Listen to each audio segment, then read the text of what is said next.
Hey everyone, welcome back to another night of Minecraft and Mayhem. Tonight we're diving into a story that proves sometimes the people closest to you can be the ones sharpest knives aimed at your back. Before we dive in, huge thanks to all of you who keep watching, commenting, and showing love to the channel. You're the best. I'm so glad to have such an amazing community, and I couldn't do this without you. So our first story tonight starts with someone living their life on their own terms, making good money through OnlyFans, keeping everything private and professional. For 8 months, everything was perfectly compartmentalized. Work stayed work, family stayed family, and nobody had to know about the other side. But then screenshots started appearing in places they absolutely should not have been. And suddenly, this person's entire conservative family had opinions about choices that were frankly none of their business. I'd been running a successful OnlyFans account for 8 months, and honestly, it was going better than I ever expected. The money was good, really good, and I'd been careful to keep it completely separate from my personal life. Different username, no face in most content, zero connection to my real identity. I wasn't ashamed of what I was doing, but I also knew my family wouldn't understand. My parents are conservative, church-going people who still think the internet is mostly a dangerous place full of scams and sin. So I kept my work private, handled my business professionally, and life was smooth. Until the day screenshots started circulating in my family group chat. I was at the grocery store when my phone started blowing up. My aunt had sent a series of images to the group with a message that made my stomach drop. "Is this really you?" Followed by 3 disappointed face emojis. I stood there in the cereal aisle, frozen, staring at screenshots of my OnlyFans page.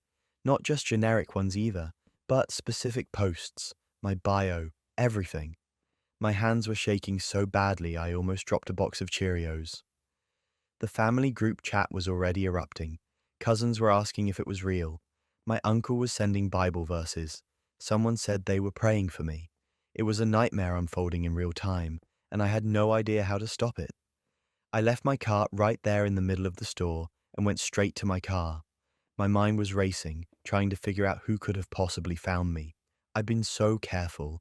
I didn't use my real name, didn't show my face in a way that was easily identifiable, didn't connect any of my social media.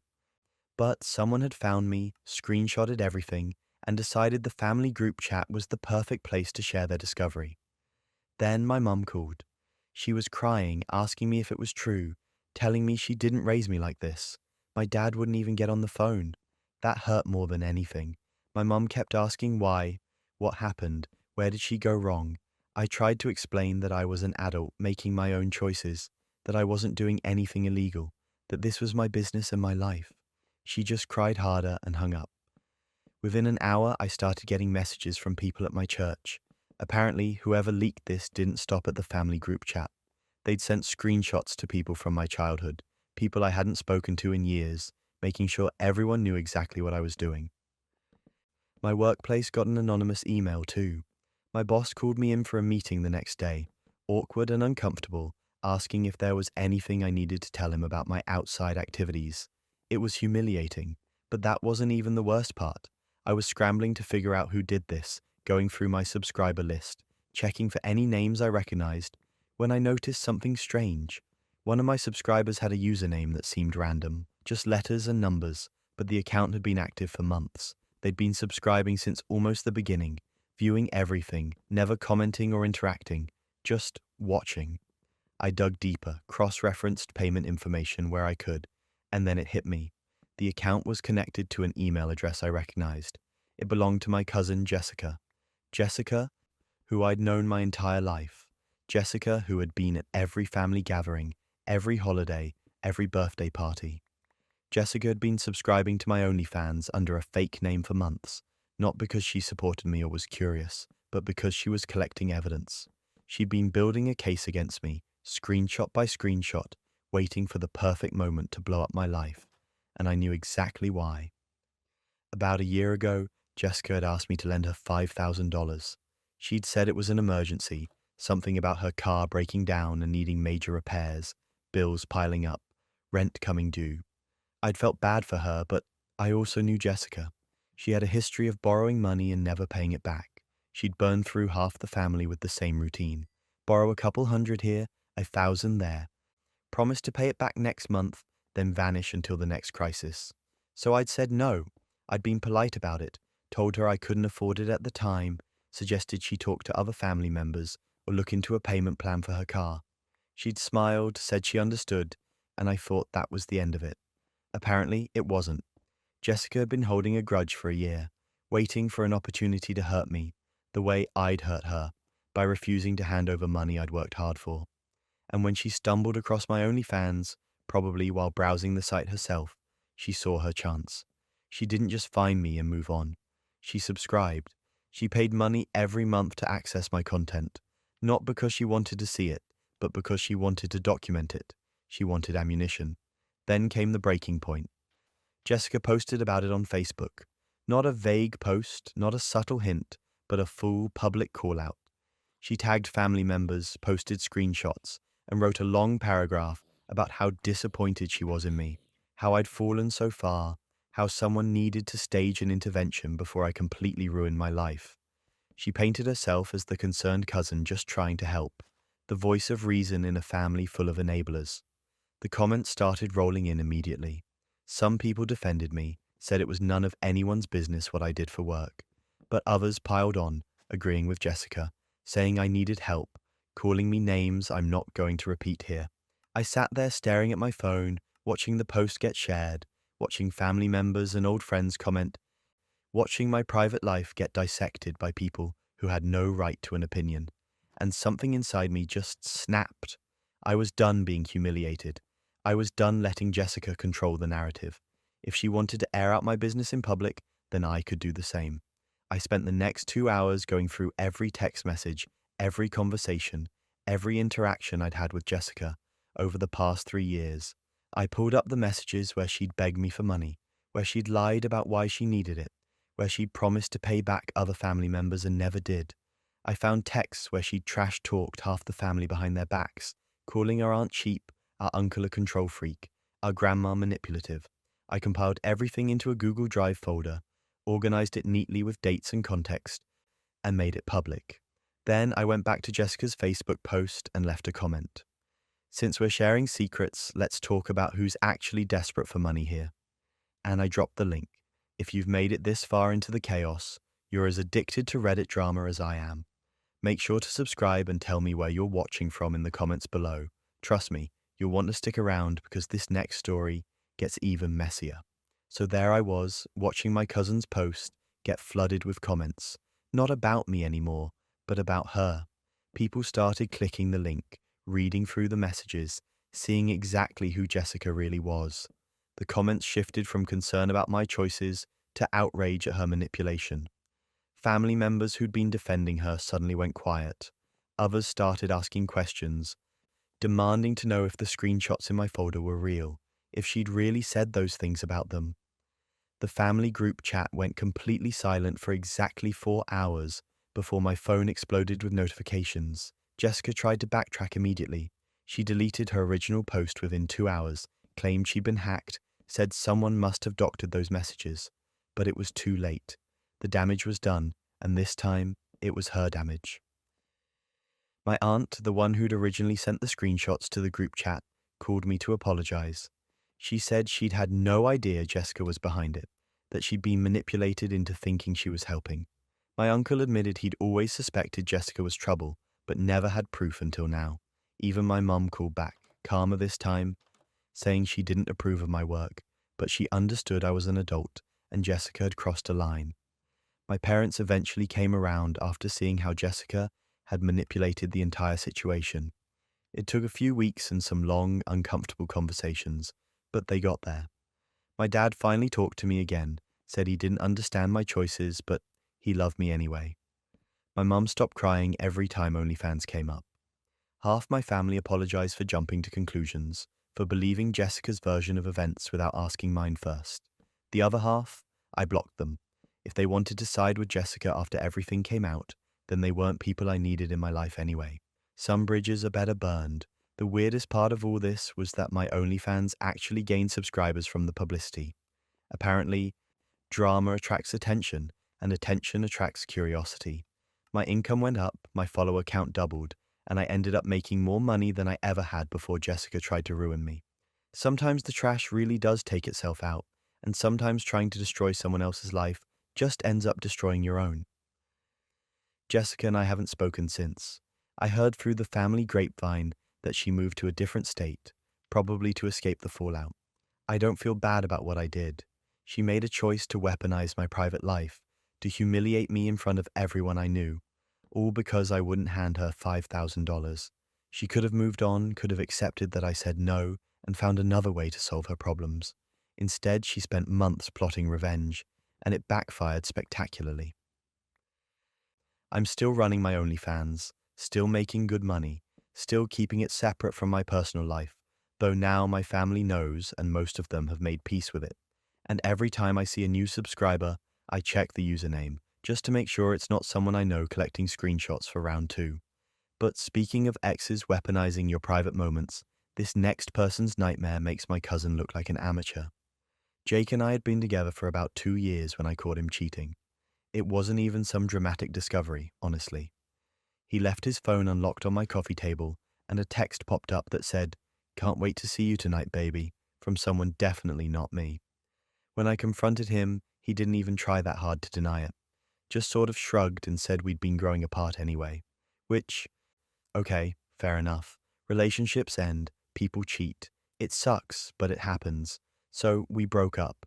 I gave him back his stuff, he took his things from my apartment, and that was supposed to be it. Here's the thing though, Jake took it way too well, like suspiciously well. No arguments, no begging for a second chance, no drama whatsoever.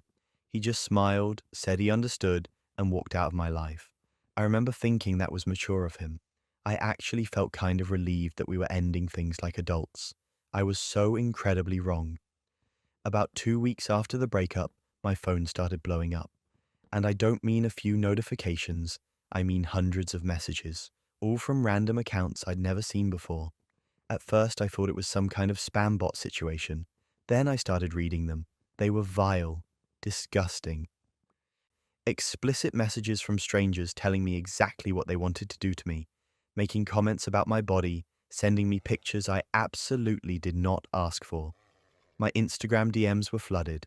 My Facebook Messenger was a nightmare. Even my LinkedIn, which I barely used, had messages. I felt sick. I couldn't figure out what was happening or why all these people were suddenly finding me. Then someone sent me a link. I shouldn't have clicked it. I knew I shouldn't, but I did. There I was, intimate photos of me that I'd sent to Jake during our relationship, posted on multiple revenge porn websites, and Jake hadn't just uploaded them randomly.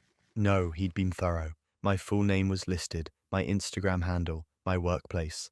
Everything someone would need to find me, harass me, make my life absolutely miserable.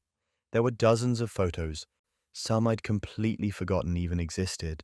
I sat there staring at my phone, shaking, feeling like the floor had dropped out from under me. This wasn't just a violation. This was calculated. This was deliberate. Jake had spent 2 weeks planning this.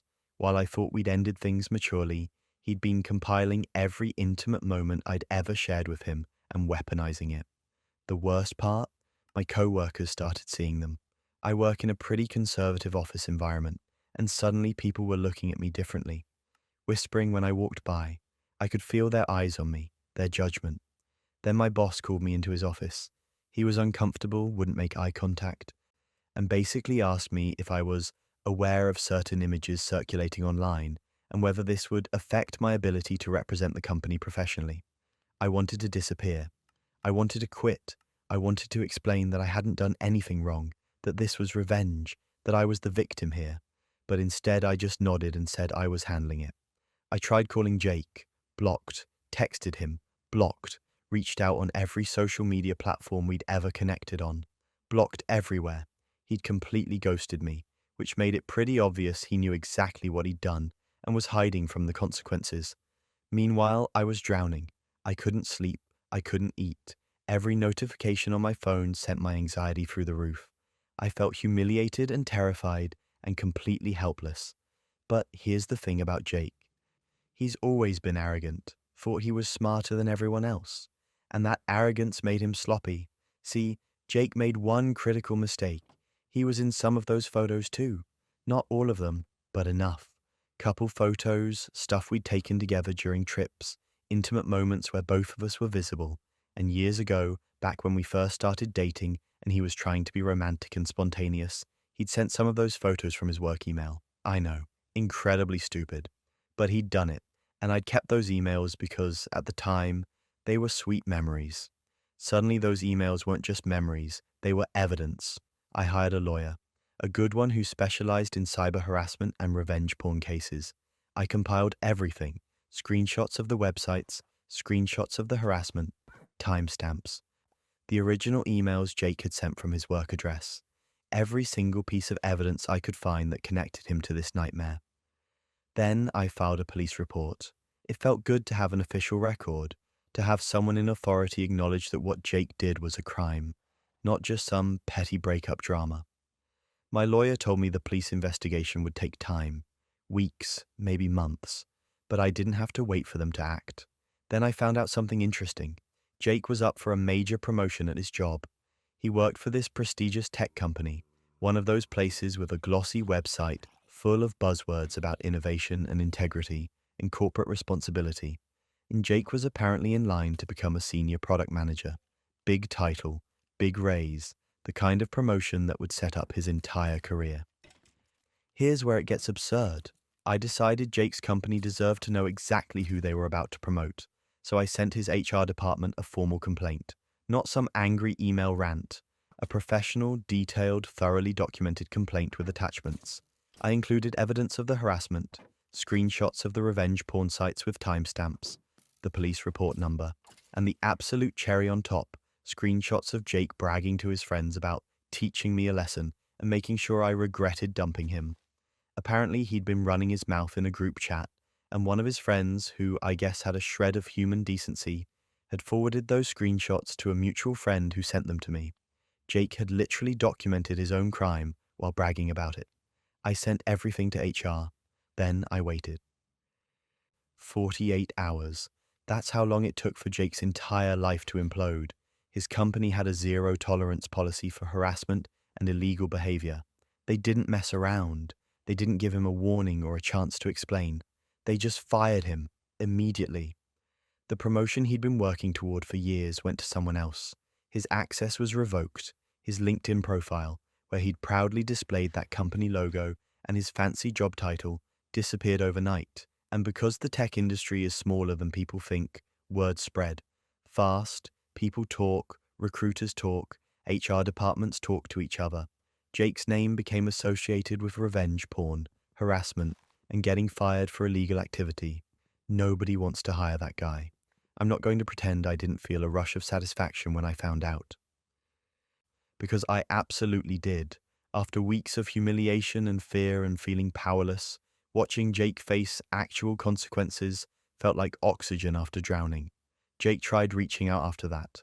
Not directly because he was still too much of a coward for that, but through mutual friends. Suddenly I was getting messages saying Jake wanted to apologize, that he didn't think it would go this far, that he was really sorry and hoped we could move past this. Which is hilarious, right? He didn't think posting intimate photos of someone online with their personal information attached would go far. He didn't think there would be consequences for committing an actual crime. The websites eventually took down my photos after my lawyer sent legal threats. It took time and it was exhausting, but they came down. The harassment slowed and eventually stopped. I'm still rebuilding. Some days are harder than others. I still get anxious when my phone buzzes with a notification from someone I don't know. I still feel that little spike of panic, but I'm working through it. Therapy helps, time helps. And Jake? Last I heard through the grapevine, he's working retail now, some phone store in a mall, the kind of job he used to make fun of, back when he thought he was hot stuff at his tech company. He's got a permanent record now, criminal charges on file, a reputation that follows him everywhere in his industry. He tried to ruin my life because his ego couldn't handle a breakup, and instead he ruined his own. Revenge is a dish best served with documentation, and sometimes the trash really does take itself out. You'd think people would learn that digital evidence never disappears, but this next guy clearly didn't get the memo. Marcus and I had been together for 2 years, and honestly, I thought I'd found the one. We were in full wedding planning mode, debating centerpieces and arguing over whether the DJ should play the Cupid Shuffle. You know, normal engaged couple stuff. Our relationship felt solid. We had inside jokes, we finished each other's sentences, and I genuinely believed we were building something real together. There were no red flags, no weird behaviors, nothing that made me question whether he was all in. Looking back now, I realize how carefully he must have been hiding things, how deliberately he compartmentalized his life so I'd never see what was lurking underneath. It was a random Thursday night when everything imploded. We'd ordered takeout, settled onto the couch with some Marvel movie I'd already seen 3 times, and Marcus had his laptop balanced on his knees because he wanted to look up some trivia about the post-credits scene. Halfway through, the laptop just froze, completely locked up. He groaned, tried forcing it to restart, but nothing happened. The screen was stuck on some random frame of Captain America, looking vaguely constipated.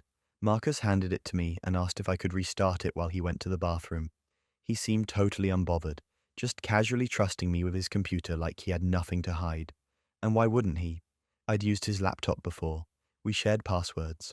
We were getting married in 6 months, so I held down the power button, waited for it to shut off, then booted it back up. Standard procedure. Except when the desktop loaded, there was this folder sitting right there in the center of the screen, like it had been recently opened and minimized. It was labeled Tax Documents 2023. And here's the thing, Marcus is not the kind of guy who organizes his taxes. He's the kind of guy who panics in March and throws receipts at a CPA. So, seeing a folder with that level of specificity felt immediately weird. My gut told me something was off, but I tried to talk myself out of it. Maybe he was trying to be more responsible this year. Maybe he'd finally listened to me about keeping records. But my hand was already moving toward the trackpad, and before I could second guess myself, I clicked. The folder opened and my stomach dropped so fast I thought I was going to be sick. There were hundreds of files inside. Photos, videos, screenshots, voice memos, all meticulously organized into subfolders by date. And every single one of them was of Riley, his ex-girlfriend. The one he'd dated before me, the one he said he'd moved on from, the one he claimed was just ancient history that didn't matter anymore. But this wasn't ancient history. This was a digital shrine. I started scrolling, and it just kept going. There were intimate photos, the kind you don't keep unless you're either still in love with someone or completely unhinged. There were everyday snapshots too, her laughing at brunch, her asleep on his couch, her making a stupid face at the camera. Screenshots of text conversations where she said things like, "I love you," and "You're my favorite person." Voice memos of her voice just talking about nothing, saying his name, telling him goodnight. It was like he'd archived their entire relationship and refused to let it go. And the dates, oh my God, the dates. Some of these files went back 3 years. We'd been together for 2. That meant he was still collecting this stuff 6 months into our relationship. I sat there staring at the screen, feeling like the floor had disappeared beneath me. My brain was trying to process what I was seeing, trying to find some rational explanation that didn't involve my fiancé being completely obsessed with another woman. Maybe it was old and he just forgot to delete it. Maybe he didn't even know it was still there. But the folder had been opened recently. It was right there on his desktop. He'd been looking at this. He'd been maintaining it. And that realization made my skin crawl. Then came the breaking point. I heard the bathroom door open down the hall, heard Marcus's footsteps heading back toward the living room, and I made a split-second decision.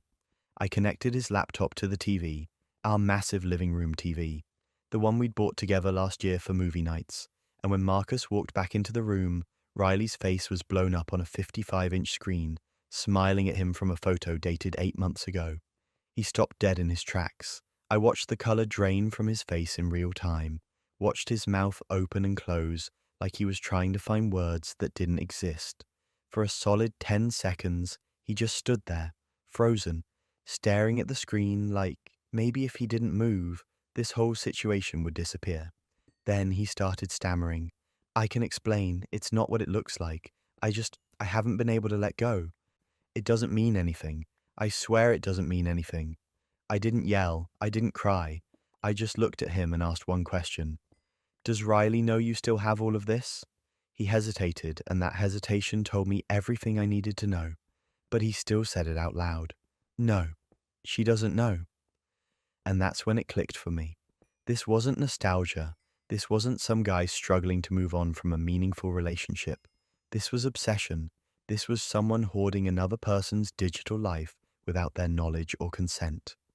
Riley had moved on.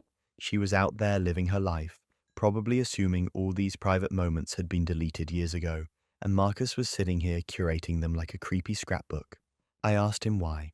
Why keep all of this? Why organize it? Why look at it while planning a wedding with someone else? He tried to explain, said something about how the relationship ended badly, how he needed closure, how he thought keeping the files would help him process everything. But none of it made sense. You don't need hundreds of photos and voice memos to process a breakup. You don't meticulously organize files by date if you're trying to move on. You do that when you're still living in the past, when you're more in love with a memory than the person standing in front of you.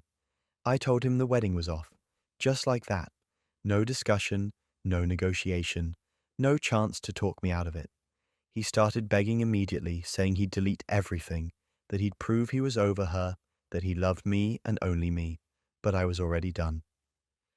Because even if he deleted every file right then and there, I'd never be able to unsee what I saw. I'd never be able to trust that he wasn't thinking about her when he looked at me. I'd never stop wondering if I was just a placeholder for someone he never actually let go of. Here's where it gets absurd. After I called off the wedding, I couldn't stop thinking about Riley. She was out there completely unaware that her ex was hoarding years of her private life. If someone did that to me, I'd want to know. So I found her on Instagram, sent her a DM, and told her everything. I didn't go into detail about my relationship with Marcus. I just said I'd come across these files and thought she deserved to know they existed. I even offered to send her proof if she didn't believe me. She responded within an hour. At first, she thought I was lying. Thought maybe this was some weird, jealous ex-girlfriend thing. But when I sent her a couple of screenshots, not the intimate ones, just enough to prove I wasn't making it up, she lost it. She was horrified. She said she'd explicitly asked him to delete everything when they broke up, that she'd trusted him to respect her privacy. Finding out he'd kept it all, organized it, maintained it for years, it violated her in a way I could tell shook her to her core. Riley threatened legal action immediately. She contacted a lawyer about whether what Marcus did counted as harassment or invasion of privacy.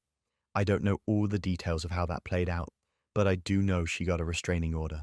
Marcus tried reaching out to me after that, begging me to reconsider, saying he'd delete everything, that he'd changed, that he realized how messed up it was. I told him I'd already made copies of some of the files as evidence for Riley. That shut him up pretty fast. Last I heard, Riley's lawyer sent him a cease and desist, and the restraining order is still active. Marcus moved to a different part of the city, probably to avoid running into either of us. I blocked him on everything. Our mutual friends were divided at first. Some of them thought I overreacted, said people keep old photos all the time. But when I explained the scope of it, the organization, the timeline, most of them understood. A few still think I should have given him a second chance, that calling off the wedding was too extreme. Those people are no longer my friends. I dodged a bullet shaped like a wedding cake, and honestly, I've never been more grateful for a frozen laptop in my entire life. If that screen hadn't locked up, if Marcus hadn't handed me his computer, I might have married someone who was more in love with a ghost than with me. I might have spent years wondering why I never felt like enough, not realizing I was competing with a carefully curated archive of someone else. And if you think secret photo collections are disturbing, wait until you hear about the trip that was never what it seemed. Tyler's late nights at the office had become something I just accepted as part of our relationship. He worked in tech, and everyone knows those jobs come with unpredictable hours, last-minute crunch times, and the occasional all-nighter when a project deadline hits. So when he'd text me at 7 or 8 in the evening saying he'd be home late, I'd just order takeout for one, put on a show, and wait up for him.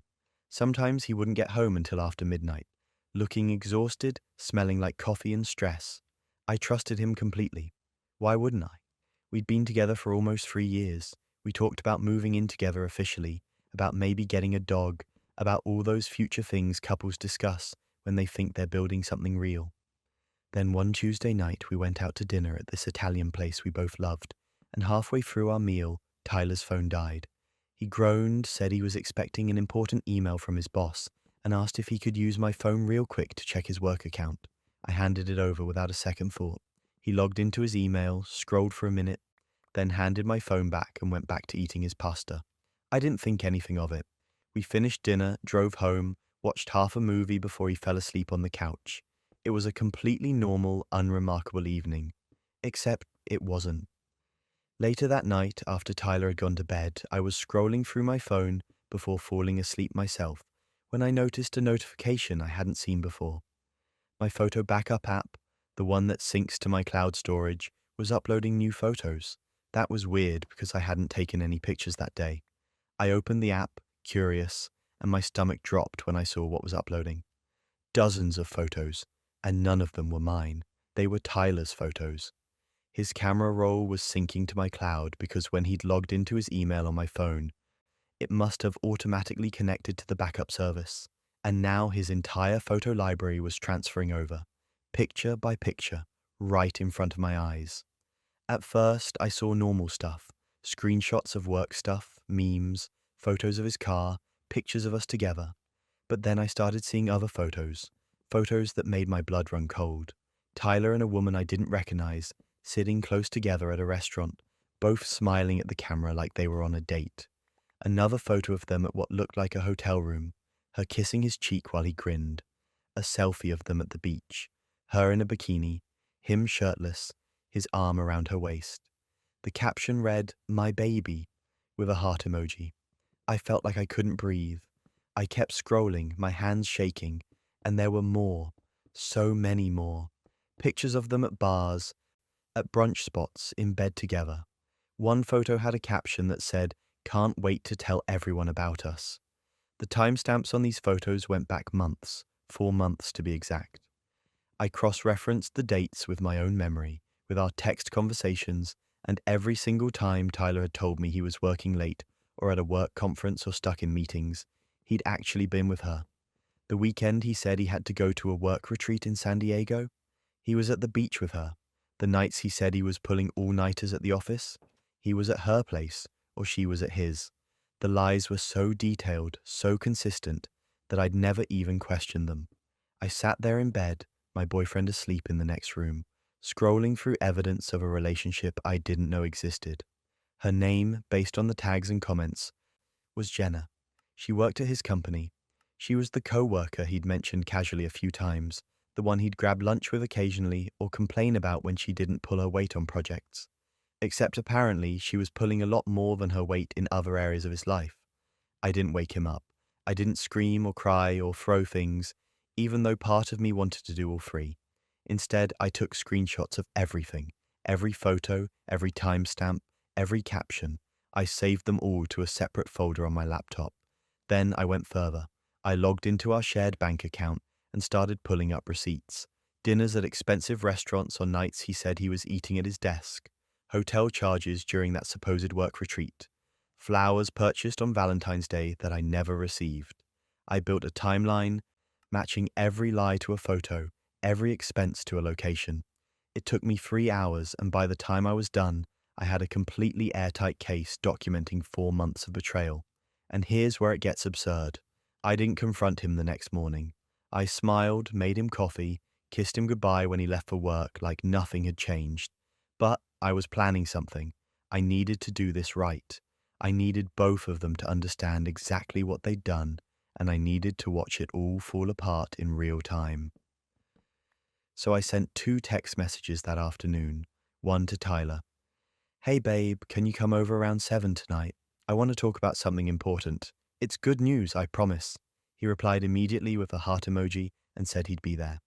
The second text went to Jenna. I'd found her number in Tyler's cloud-synced contacts. I messaged her from a texting app using a fake number and said I was a friend of Tyler's who wanted to surprise him, and could she stop by my address at 7 to help me set something up. She agreed, probably thinking it was some kind of party or celebration. 7 o'clock rolled around and I was ready. I'd set up my laptop, connected it to my TV, and had the entire timeline presentation queued up like I was about to give a TED talk on infidelity. The doorbell rang at 7:03. I opened it and there was Tyler, holding flowers, smiling like he didn't have a care in the world. He stepped inside, kissed me on the cheek, and started to say something about how good it smelled in the apartment when the doorbell rang again. Tyler looked confused. I walked past him and opened the door. Jenna stood there, looking equally confused, holding her purse and glancing at Tyler like she'd just seen a ghost. Tyler's face went completely white. For a solid 5 seconds, nobody said anything. Then Jenna looked at me, looked at Tyler, and said, "What is this?" I stepped aside and gestured for her to come in. She hesitated, but curiosity must have won because she walked inside.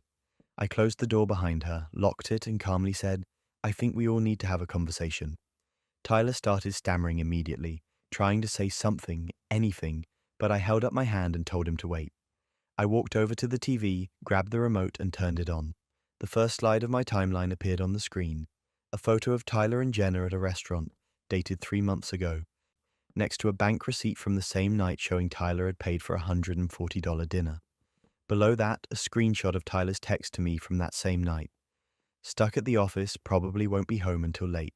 Love you." Jenna's mouth fell open. Tyler looked like he might pass out. I clicked to the next slide, then the next. Photo after photo, receipt after receipt, lie after lie. I didn't say a word. I just let the evidence speak for itself. The beach weekend, the hotel rooms, the my baby captions, 4 months of a double life, laid out in excruciating detail on a 70-inch screen. This is where patience finally snapped. Tyler tried to lie his way out of it. He actually tried. He started saying the photos were old, that it was before we were serious, that Jenna had edited the timestamps to make him look bad. Jenna whipped around and stared at him like he'd just grown a second head. She said, "Are you serious right now? You told me you were single. You told me your ex moved out months ago, and you were just waiting to make things official with me." That's when I realized Jenna had no idea I existed. She wasn't some calculated homewrecker. She thought she was Tyler's girlfriend. She thought I was the ex he'd mentioned in passing, the one he'd supposedly broken up with. They started arguing with each other, their voices getting louder, and I just stood there watching it all implode. Tyler was trying to defend himself to both of us at the same time, which was honestly impressive in its stupidity. Jenna was crying, yelling at him for being a liar. Tyler was yelling back, saying it wasn't what it looked like, which was hilarious because it was exactly what it looked like. I let them go at it for a few minutes before I calmly walked to the bedroom, grabbed the duffel bag I'd already packed with Tyler's stuff, his toothbrush, his clothes, his chargers, all of it, and dropped it by the front door. Then I walked back into the living room and said, "Tyler, get out." He looked at me, then at Jenna, then back at me, and tried one more time to explain, to apologize, to beg. I pointed at the door, he grabbed his bag and left. Jenna stood there for a moment, wiping her eyes, and then she looked at me and said, "I'm so sorry. I didn't know." I believed her. I could see it in her face. She was as much a victim of Tyler's lies as I was. I told her it wasn't her fault, that Tyler was the one who'd lied to both of us, and she nodded, apologized again, and left. I changed the locks that weekend. Tyler texted me every day for 3 weeks, long paragraphs about how sorry he was, how he'd made a mistake, how he wanted to fix things. I never responded, not once. I blocked him eventually, but not before forwarding Jenna all the screenshots, so she had the full picture too. Jenna actually sent me a message a week later, apologizing again and thanking me for showing her who Tyler really was. I accepted her apology. She really was a victim too. We didn't become friends or anything, but I appreciated that she reached out. As for Tyler, last I heard, he's single and still trying to explain to mutual friends why both his girlfriend and his coworker dumped him at the same time. Good luck with that. While we're on the subject of photos revealing too much, imagine scrolling through strangers' vacation pics and seeing someone you know way too well. My neighbor Derek always seemed a little too friendly, not in a warm, neighborly way, but in that way where someone asks just a few too many personal questions and lingers a little too long in conversations you didn't want to have in the first place. He'd catch me coming home from the gym and make comments about my workout routine, ask what time I usually left for work, mention that he'd noticed my car in the parking lot at odd hours. At first, I chalked it up to him being lonely. He was probably in his late 50s, lived alone, didn't seem to have many visitors. I figured he was just bored and looking for someone to talk to, so I kept things polite but brief. I'd smile, give short answers, and keep moving toward my apartment door. But then things started getting weird. A friend sent me a screenshot from a local Facebook group I wasn't part of. It was a post from someone named Derek, ranting about entitled millennial women who parade around in tight workout clothes asking for attention. The post was long, detailed, and oddly specific. He described someone who wore black leggings and a purple tank top to the gym every morning, someone who drove a silver Honda Civic with a dent in the back bumper, someone who lived in apartment 214 and always had her headphones in like she was too good to talk to her neighbors. He didn't use my name, but he didn't need to. Anyone who lived in my building would know exactly who he was talking about. My stomach turned as I read through the post. People were commenting, and the responses were split. Some were defending me, pointing out that what someone wears to the gym is none of his business, and maybe he should mind his own life. Others were agreeing with him, saying young women today have no respect, that I was probably one of those influencer types looking for validation. A few comments were just gross, speculating about my body, making jokes about my workout routine. I felt violated in a way I couldn't quite articulate. This man had been watching me, studying my schedule, paying attention to details I didn't even think anyone would notice, and then posting about it online for strangers to dissect. I screenshot the post and showed it to another neighbor, an older woman named Linda, who lived 2 doors down. She looked at it, frowned, and said she wasn't surprised. Apparently, Derek had a reputation for being a little off. He'd made comments to her before too, asking invasive questions, talking about other residents in ways that felt inappropriate. But this, she said, was a new level. She told me to be careful, maybe avoid him when I could, and consider reporting it if it escalated. I thought about going to the building manager, but what would I even say? He posted something vague on Facebook? It felt creepy, but not exactly illegal. Then Linda mentioned something that made my blood run cold. She said she'd seen Derek adjusting something near my door a few days earlier. She'd thought he was fixing a loose screw or checking the lock, but now that she thought about it, it seemed odd. He'd been messing with something right above my door frame, and when he saw her watching, he'd quickly walked away. I went back to my apartment and immediately started inspecting my door. At first, I didn't see anything out of the ordinary, just the usual door, the peephole, the frame. But then I looked up, right above the door frame, and saw a small black object that looked like a coat hook, except I'd never installed a coat hook there. I stood on my tiptoes to get a closer look, and that's when I saw the tiny lens. It was a camera, disguised as a coat hook, pointed directly at my door. I felt like I was going to be sick. My hands were shaking as I pulled out my phone and called the police. I didn't touch the camera, didn't move it, just stood there staring at it while I waited for someone to answer. When the operator picked up, I could barely get the words out. I told them I'd found a hidden camera outside my apartment, that I suspected my neighbor had installed it, and that I needed someone to come immediately. They said they'd send an officer right away and told me to stay inside my apartment until they arrived. The police showed up within 20 minutes. 2 officers came to my door, and I showed them the camera. They carefully removed it, bagged it as evidence, and asked me to explain everything. I told them about Derek, about the Facebook post, about the overly personal questions, and the way he seemed to know too much about my schedule.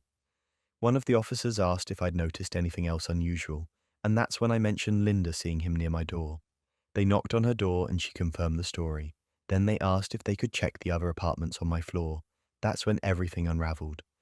They found cameras pointed at 2 other women's doors, both disguised the same way, small and inconspicuous, easily mistaken for building fixtures.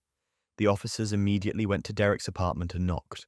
He answered, and from what I heard later, he tried to play dumb at first, said he didn't know what they were talking about, that someone must be playing a prank.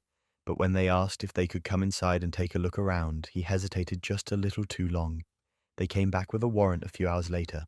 What they found on Derek's computer was worse than I could have imagined. Hundreds of photos and videos of me, of the other women, footage of us leaving our apartments, coming home, checking our mail, carrying groceries. He'd been recording us for months, maybe longer. Some of the videos were time-stamped going back almost a year. He had folders organized by apartment number, labeled with our first names like we were some kind of project. And it wasn't just the cameras outside our doors. The investigation revealed he'd also been taking photos through windows, zooming in with a long-range lens from his apartment. But here's where it gets absurd. They also found the Facebook posts, not just the one my friend had sent me, but dozens of others. Derek had been posting about us in that local group for months, describing our routines, our habits, what we wore, what time we came and went. He'd been building this weird online narrative where he was the concerned neighbor, documenting the decline of modern society, and we were the examples. He'd complain about one woman who always had packages delivered, speculating that she was wasting money on Amazon. He'd post about another woman who had male visitors, insinuating she was running some kind of operation out of her apartment. It was obsessive, creepy, and now criminal. Derek was arrested that same day, charged with multiple counts of illegal surveillance, voyeurism, and invasion of privacy. The police took his computer, all his camera equipment, everything. The Facebook group he'd been posting in immediately banned him once they realized what was happening, and the moderators deleted all his posts. But the damage was done. Those posts had been up for months, and who knows how many people had read them, commented on them, formed opinions about us based on the ramblings of a man who spent his days spying on his neighbors. The whole thing went to court a few months later. I testified, along with the other two women. We had to sit there and watch footage of ourselves that we never knew existed, describe how violated we felt, explain the fear that came with knowing someone had been watching us without our knowledge. Derek's lawyer tried to argue that he was just a concerned citizen, that he never intended harm, that the cameras were for security purposes. But the prosecution tore that argument apart. There was no legitimate reason for cameras to be pointed at our doors, no security justification for the photos through our windows, no excuse for the hundreds of videos catalogued and organized on his hard drive. Derek was convicted on multiple counts. He's now a registered sex offender, evicted from the building, and facing serious prison time. The judge made it clear that this kind of behavior wouldn't be tolerated, that surveillance without consent is a crime, and that Derek's actions had caused real harm to real people. Hearing that verdict felt like finally being able to exhale after holding my breath for months. I moved out of that building not long after the trial. I couldn't stay there, couldn't walk past my old apartment door without thinking about that camera, about all the times I'd come home completely unaware that I was being watched and recorded. My new place is in a different part of town, and I check for cameras everywhere now. Every door frame, every smoke detector, every random object that seems slightly out of place. I inspect everything. It's exhausting, and I hate that Derek took that sense of safety away from me. But I'd rather be paranoid than oblivious. The other women from the building moved too. We stay in touch occasionally, checking in to make sure everyone's doing okay, sharing tips about security and privacy. We've all developed the same habits, the same hyper-awareness, the same need to control our environments in ways we never thought we'd have to. It's not fair, but it's the reality Derek left us with. Technology really can expose the worst in people. In this case, it exposed Derek for exactly who he was, a predator hiding behind the guise of a concerned neighbor. But it also gave us the evidence we needed to stop him, to make sure he faced consequences, and to protect other people from becoming his next targets. Sometimes justice works the way it's supposed to, even if the process is painful and the scars don't fully heal. And sometimes the people you need to worry about aren't strangers on the internet or faceless threats in the dark. Sometimes they're right next door, smiling and waving while they invade every aspect of your life. Technology really can expose the worst in people, but sometimes it's not strangers you need to worry about. It's the people who are supposed to love you. My cousin Emma's engagement party was supposed to be one of those picture-perfect family moments that you look back on and smile about. She'd rented out this beautiful venue with string lights and flowers everywhere, hired a caterer, invited everyone we knew. Emma had been planning this party for weeks, obsessing over every detail, making sure everything was absolutely flawless. And honestly, it was. The decorations were gorgeous, the food was incredible, everyone was having a great time. I was genuinely happy for her. Emma and Brad had been together for about 2 years. And even though I didn't know him super well, he seemed like a decent guy. He made her laugh, he was polite to the family, he showed up when he said he would. Standard good boyfriend stuff. Everything was going smoothly until Brad stood up to give his toast. He'd had a couple drinks by that point, enough to loosen him up but not enough to be sloppy. He tapped his glass, waited for everyone to quiet down, and started talking about how much Emma meant to him, how lucky he felt, all the standard engagement toast material. He was clearly nervous, stumbling over his words a little, laughing at himself when he lost his train of thought. It was actually kind of endearing. Everyone was smiling, holding up their glasses, waiting for the big romantic conclusion, and then he said it. "I'm so grateful Rachel said yes."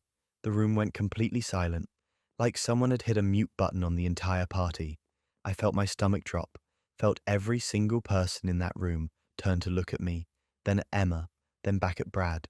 My name is Rachel, and hearing it come out of Brad's mouth during his engagement toast to my cousin was like watching a car crash in slow motion.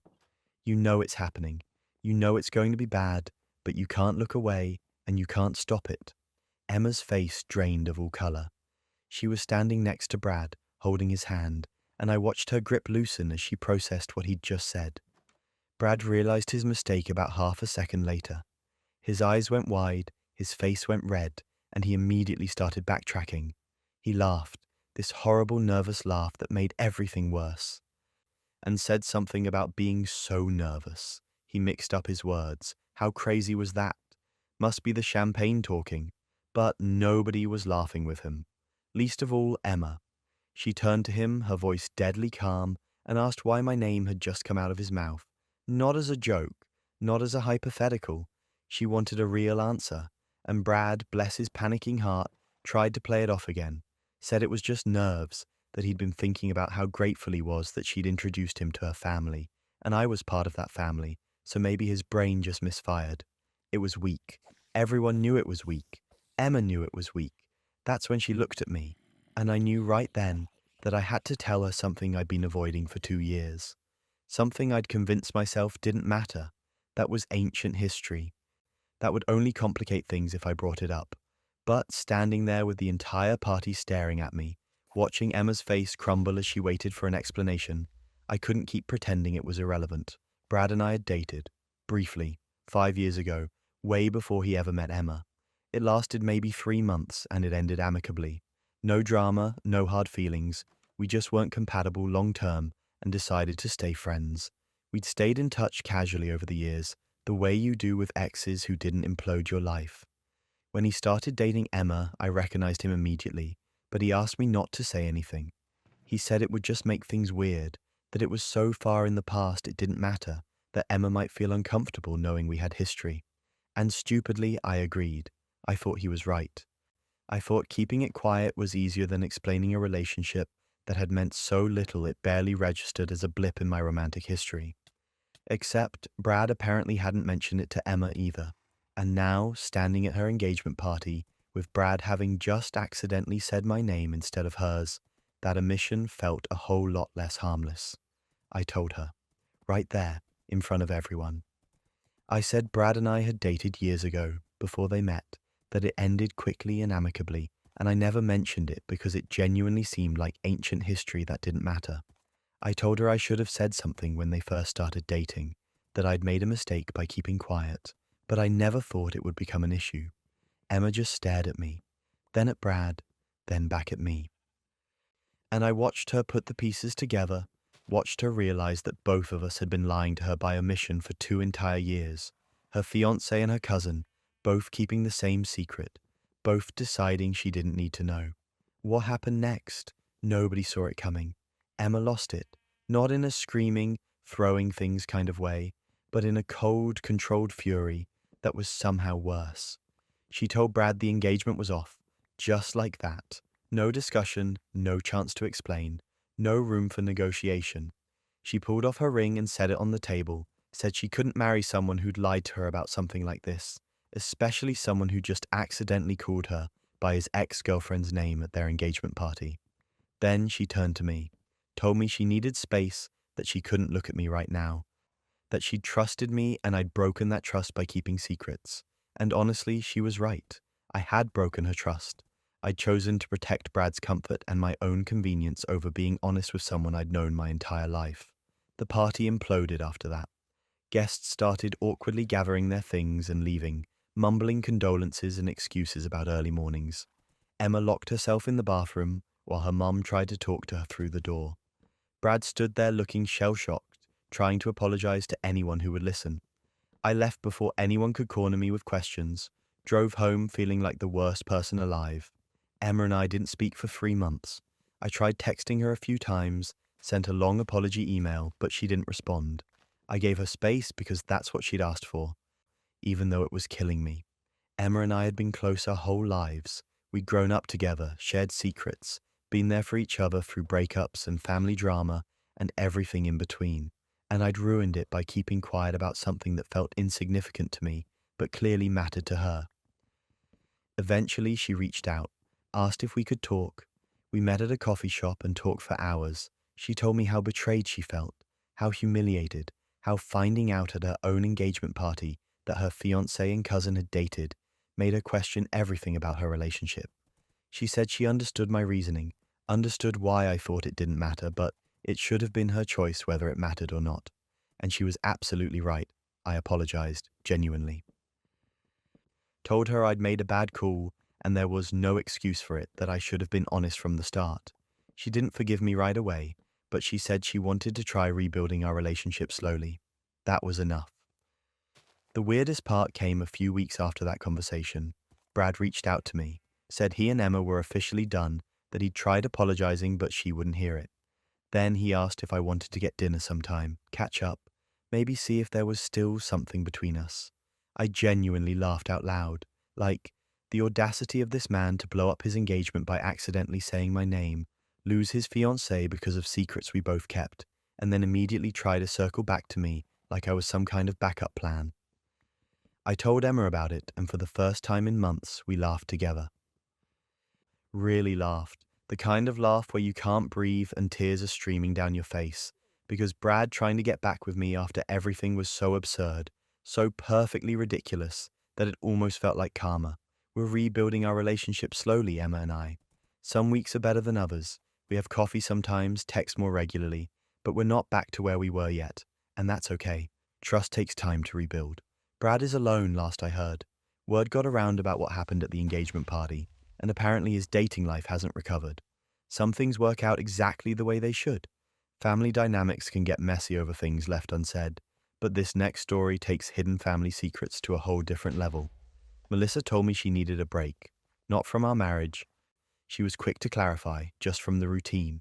She'd been stressed at work, feeling burned out, and her college friends had been planning this girl's trip for months. A week at some beach resort, just the four of them, reconnecting and decompressing.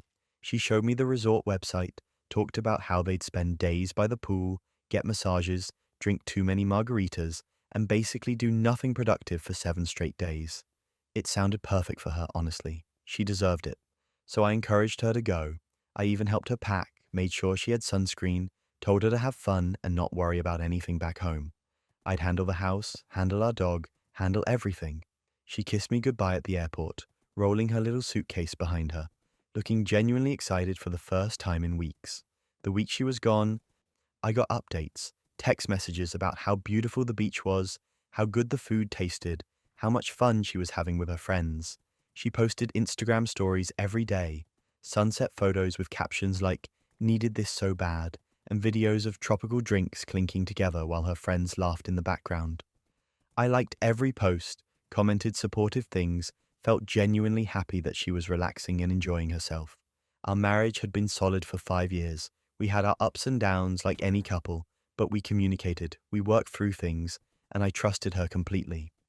This trip felt like exactly what she needed to reset and come back refreshed, except something felt slightly off about one of her Instagram stories. It was a selfie of Melissa in her sunglasses, smiling at the camera with the ocean behind her. Normal vacation photo, but something in the image caught my eye. I don't even know why I noticed it, just one of those weird instincts that makes you look twice. So I zoomed in on her sunglasses, and there, reflected in the lens clear as day, was a man's face. Not me, not anyone I recognized, just some guy, close enough to her that his reflection showed up in her sunglasses while she took the photo.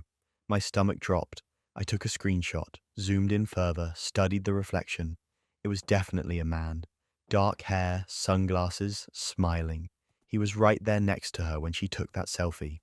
I told myself there could be a rational explanation. Maybe it was a waiter. Maybe it was some random tourist photobombing. Maybe her friends had brought their boyfriends and she just hadn't mentioned it. But the more I looked at the photo, the more wrong it felt. The intimacy of the distance, the casual way she was smiling, the fact that she'd posted this publicly without thinking anyone would notice the reflection. I didn't say anything immediately. I wanted to see if she'd mention it, if she'd explain on her own. But when she called me that night, gushing about the sunset and the dinner she'd had with the girls, there was no mention of any men being there. No mention of meeting anyone. Just her and her 3 college friends living their best lives. I asked if she'd made any new friends at the resort, kept my tone casual. She said no, that they'd mostly kept to themselves, hadn't really talked to other guests. The lie sat there between us on the phone line, and she had no idea I could see it. The rest of the week dragged on. She kept posting stories, more sunsets, more cocktails, more beaches. I studied every single one, looking for more evidence, more reflections, more inconsistencies, and I found them. In one video, you could hear a man's voice in the background saying something I couldn't quite make out. In another photo, there was a second shadow next to hers on the sand, too tall to be one of her female friends. Little details that individually meant nothing, but together painted a picture I didn't want to see. When Melissa came home, she looked amazing. Tanned, relaxed, glowing in that way people do after a week of doing absolutely nothing. She hugged me at the airport, told me how much she'd missed me, couldn't stop talking about how great the trip had been. We drove home and she showed me more photos on her phone, narrated the entire week like she was reliving it. Her friends, Sarah and Lauren and Kate, all the inside jokes they'd rediscovered, all the memories they'd made. She was so convincing, so detailed, so enthusiastic. If I hadn't seen that reflection, I would have believed every word. That night, after she'd unpacked and showered and we were sitting on the couch like everything was normal, I pulled up the screenshot on my phone. My hands were shaking slightly. I showed it to her and asked as calmly as I could manage, "Who's this?" I watched her face change in real time. The color drained, her smile froze, then fell. Her eyes darted from the phone to my face and back to the phone, like she was trying to calculate how much I knew and how much she could still lie about. She opened her mouth, closed it, opened it again. Then she just started crying. The truth came out in pieces. His name was Dan. He worked with her. They'd been having an affair for 6 months. The girls' trip was never a girls' trip. Her friends were never there. It was just her and Dan, spending a week together at a romantic beach resort, playing house and pretending they were a normal couple. She'd faked the entire thing. The Instagram posts were carefully staged. Some of the photos with her friends were old pictures she'd reposted. Some were taken at different times throughout the week when Dan wasn't in frame. The whole alibi was constructed, planned out in advance, designed to make me believe she was having innocent fun while she was actually on what amounted to a honeymoon with another man. But that wasn't even the worst part. When I asked her how long she'd been planning this, how long the affair had been going on, she admitted they'd been talking about leaving their respective partners for months. Dan was married too. They'd both been living double lives, sneaking around, building a whole relationship in the shadows while their spouses had no idea. The trip wasn't just a vacation, it was a test run. They wanted to see what it would be like to be together full time before they blew up their marriages. I felt like I'd been living with a stranger. This woman I'd been married to for 5 years, who I'd trusted completely, who I'd helped pack for a trip I thought was about self-care and friendship, had been lying to my face with a level of calculation that genuinely terrified me. She hadn't just cheated. She'd constructed an elaborate alternate reality, posted it on social media, narrated it in detail, all while spending a week with another man pretending to be his wife. I told her I wanted a divorce. She immediately switched from crying to begging. Suddenly it was a mistake. Suddenly she loved me and only me. Suddenly Dan meant nothing and she'd been confused and stressed and made terrible choices, but we could work through this. She grabbed my hands, said we could go to counseling, that she'd cut off all contact with Dan, that she'd do anything to fix this. But you don't accidentally plan a fake vacation with another man. You don't accidentally fake Instagram stories for a week. You don't accidentally construct an alibi this detailed unless you know exactly what you're doing and you're hoping to get away with it. I contacted a divorce lawyer the next day. Melissa kept trying to talk to me, kept insisting we could save the marriage, But I was done.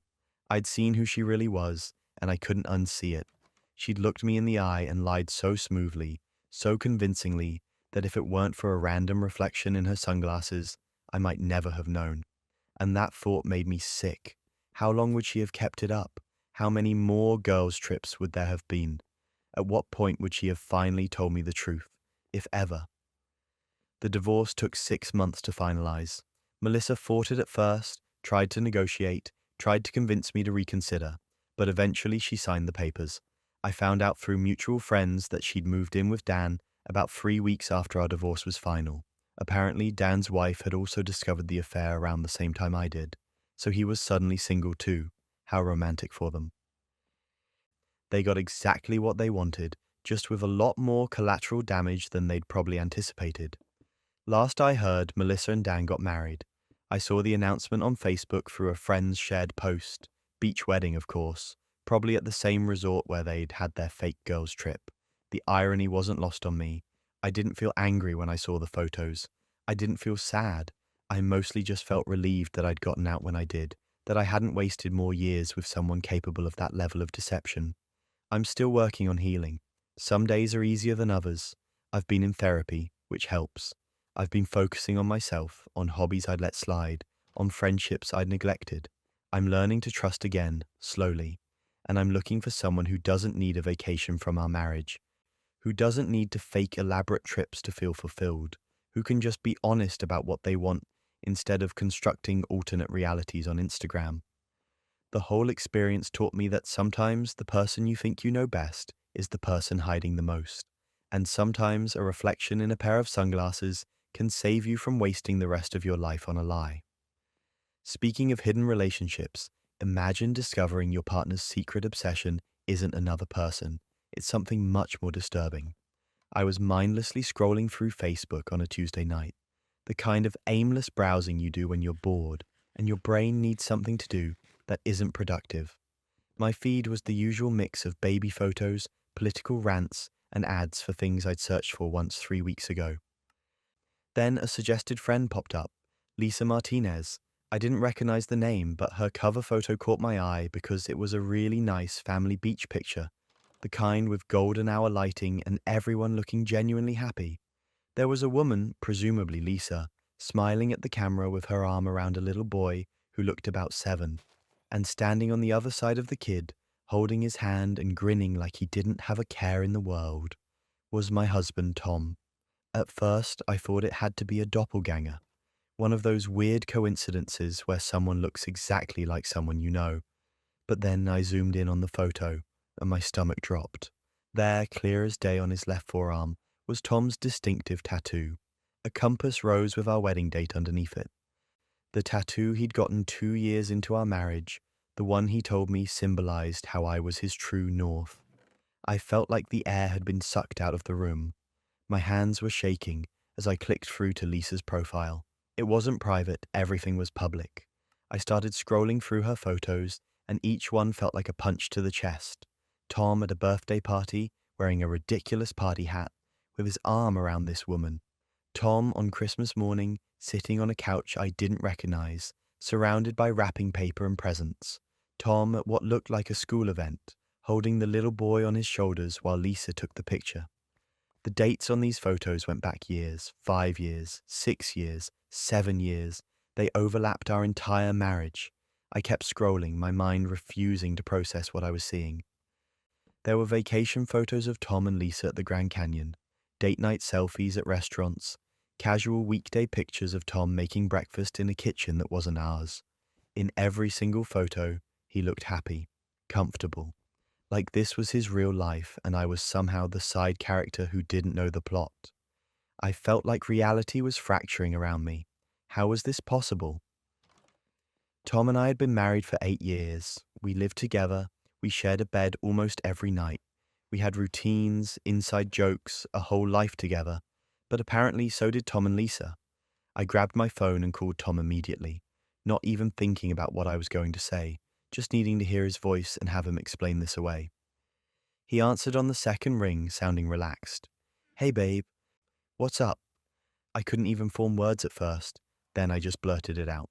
"Who is Lisa Martinez?" There was a pause, a long pause. Then Tom laughed, but it sounded forced. Who? I don't know anyone by that name. Why? I told him I'd seen photos of him with her on Facebook. He immediately went on the defensive, saying I was being paranoid, that it was probably someone who looked like him, that I was seeing things that weren't there. He asked if I'd been drinking. He suggested maybe I should talk to someone about my anxiety. He did everything except actually answer the question. And that's when I knew. The way he deflected, the way he tried to make me feel crazy instead of just showing me his phone or offering a simple explanation. I knew he was lying. I hung up on him mid-sentence, grabbed my car keys, and looked up the address listed on Lisa's Facebook profile. It was across town, about a 40-minute drive. I didn't think. I just got in my car and drove. The whole way there, I kept replaying moments from our marriage in my head. All the work trips Tom took, sometimes a week at a time, the way he'd occasionally be unreachable for hours, claiming he was in meetings or his phone had died, the separate bank account he insisted on keeping for work expenses. Every red flag I'd ignored or rationalized was suddenly glowing neon in my mind. When I pulled up to the address, Tom's car was in the driveway. His actual car, the one he'd driven to work that morning. I sat there staring at it for a full minute, my heart pounding so hard I could hear it in my ears. Then I got out, walked up to the front door, and knocked. A woman answered. Lisa. She looked exactly like her profile pictures, maybe a little older in person, with tired eyes and a confused expression. She said, "Can I help you?" I took a breath and said, "Hi, I'm Sarah, Tom's wife." The color drained from her face. She stared at me like I'd just spoken a foreign language, and then she said very quietly, "What?" Before I could respond, I heard footsteps behind her, and Tom appeared in the hallway. He froze when he saw me, just completely stopped moving, his face going through about 5 different emotions in 3 seconds: fear, panic, resignation, and finally that look people get when they know the jig is up and there's no talking their way out of it. Lisa turned around and looked at Tom. What is she talking about? Tom opened his mouth, closed it, opened it again. He looked like a fish gasping for air. Finally, he said, "Lisa, I can explain." That's when everything unraveled. Lisa started yelling. I started yelling. Tom just stood there, caught between his two lives, watching them collide in real time. The little boy, who I later learned was named Ethan, came out of his room asking what was happening, and Lisa quickly ushered him back inside and told him to stay there. Then she came back, and we both demanded answers. Tom tried lying at first, said I was a crazy ex who wouldn't leave him alone. But Lisa pulled out her phone and showed me photos of their wedding. A small ceremony at a courthouse, dated 6 years ago. 2 years after Tom and I got married, she showed me the marriage certificate, legal documents with Tom's name and signature. I pulled out my phone and showed her my wedding photos from 8 years ago. My marriage certificate, pictures of Tom and me on our honeymoon in Hawaii. We stood there in the doorway, 2 women holding proof that we'd both married the same man, and the reality of what Tom had done started sinking in. He'd been living 2 completely separate lives. He had 2 wives, 2 homes, 2 families. He'd been alternating weeks between us, using work trips as cover. When he told me he was traveling for business, he was actually just going to his other house. When he told Lisa he had work trips, he was coming home to me. Lisa looked like she was going to be sick. I felt numb, like my brain had just shut down to protect itself from processing this insanity. We both turned to Tom and asked the same question at the same time. How long? He didn't answer at first, just stood there looking at the floor. Finally, he muttered, 8 years. 8 years. He'd been doing this for 8 years, maintaining 2 marriages, 2 households, 2 entirely separate existences. The logistics alone were mind-boggling. The lies he must have told, the schedules he must have juggled, the sheer audacity required to pull something like this off. Lisa told him to get out, just pointed at the door and told him to leave. Tom tried to argue, tried to say we should all calm down and talk about this, but we weren't having it. He grabbed his keys and left, and then it was just Lisa and me standing in her living room, staring at each other, trying to figure out what to do next. We talked for hours, compared notes, wedding dates, anniversaries, vacations. Tom had taken both of us to some of the same places, just at different times. He'd given us similar gifts. He'd used the same excuses, the same stories, the same lies. It was like he'd been running the same playbook on both of us. Lisa started crying at one point, and honestly, so did I. Not because I was sad about losing Tom, but because I felt so stupid, so completely duped. Things went from bad to unhinged when we started digging deeper. Lisa called Tom's work and found out he'd been using fake business trips to justify his absences. I checked our shared credit card statements and found charges that made no sense. Expenses at places I'd never been, purchases I'd never seen. We realized Tom had been living off both our incomes, essentially funding his double life with money from two households. We both filed for divorce immediately, same week, and then Lisa did something I hadn't even thought of. She reported him for bigamy. Because that's what it was. Tom had legally married both of us, which is a crime. Turns out you can't just have two wives in two different counties and hope nobody notices. Tom tried running after that, literally packed a bag and disappeared for a few weeks. But eventually the legal system caught up with him. He faced charges for bigamy, fraud, and a handful of other things I didn't fully understand, but involved lying on legal documents. His whole life imploded. Lost both marriages, both homes, his reputation, and eventually his freedom when he had to serve time for what he'd done.